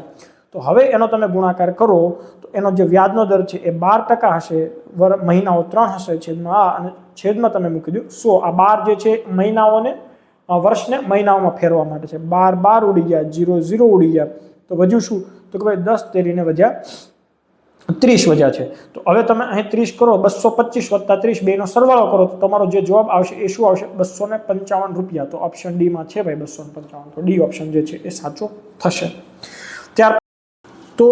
ત્યાર પછીનો જે દાખલો છે એ એક પઝલ ટાઈપનો દાખલો છે કે જેમાં એવું લખ્યું છે કે એક કુટુંબમાં 6 સભ્યો છે PQRST અને U, બરાબર છે। હવે એમાં કંઈક એવું છે કે ભાઈ 2 દંપતીઓ છે એટલે કે 2 કપલ છે અને 2 વિદ્યાર્થીઓ છે આવું તમને કીધું છે। હવે 6 માંથી એક Q એ ડોક્ટર છે અને T નો પિતા છે। તો આપણે એવું કહી દઈએ કે ચલો અહીં કોઈ T નામનો વ્યક્તિ છે, બરાબર છે, તો આ જે T છે તો એનો પિતા કોણ છે તો કે ભાઈ આ જે ક્યુ છે એ એનો પિતા છે, તો ચલો આપણે આ ક્યુ કહી દઈએ અને આ એનો પિતા છે એટલે આપણે પ્લસ કહી દઈએ. પછી શું કીધું છે કે એસ ટીની દાદી છે, તો આ જે ટી છે એના એક દાદી હશે, એ કોણ હશે તો કે ભાઈ એસ, તો અહીં આપણે કહી દઈએ એસ અને એ દાદી છે એટલે એ લેડીઝમાં આપણે માઇનસનો સાઇન કરી દઈએ. અને એ પાછા ગૃહિણી છે, તો ચલો અહીં એનું ઓક્યુપેશન આપણે લખી દીધું કે આ છે ગૃહિણી. આ ભાઈ ક્યુ ભાઈ જે હતા એ શું હતા તો કે ભાઈ એ હતા ડોક્ટર. તો ચલો 3 જોડી તો આપણે બની ગઈ છે 6 સભ્યોના પરિવારમાં.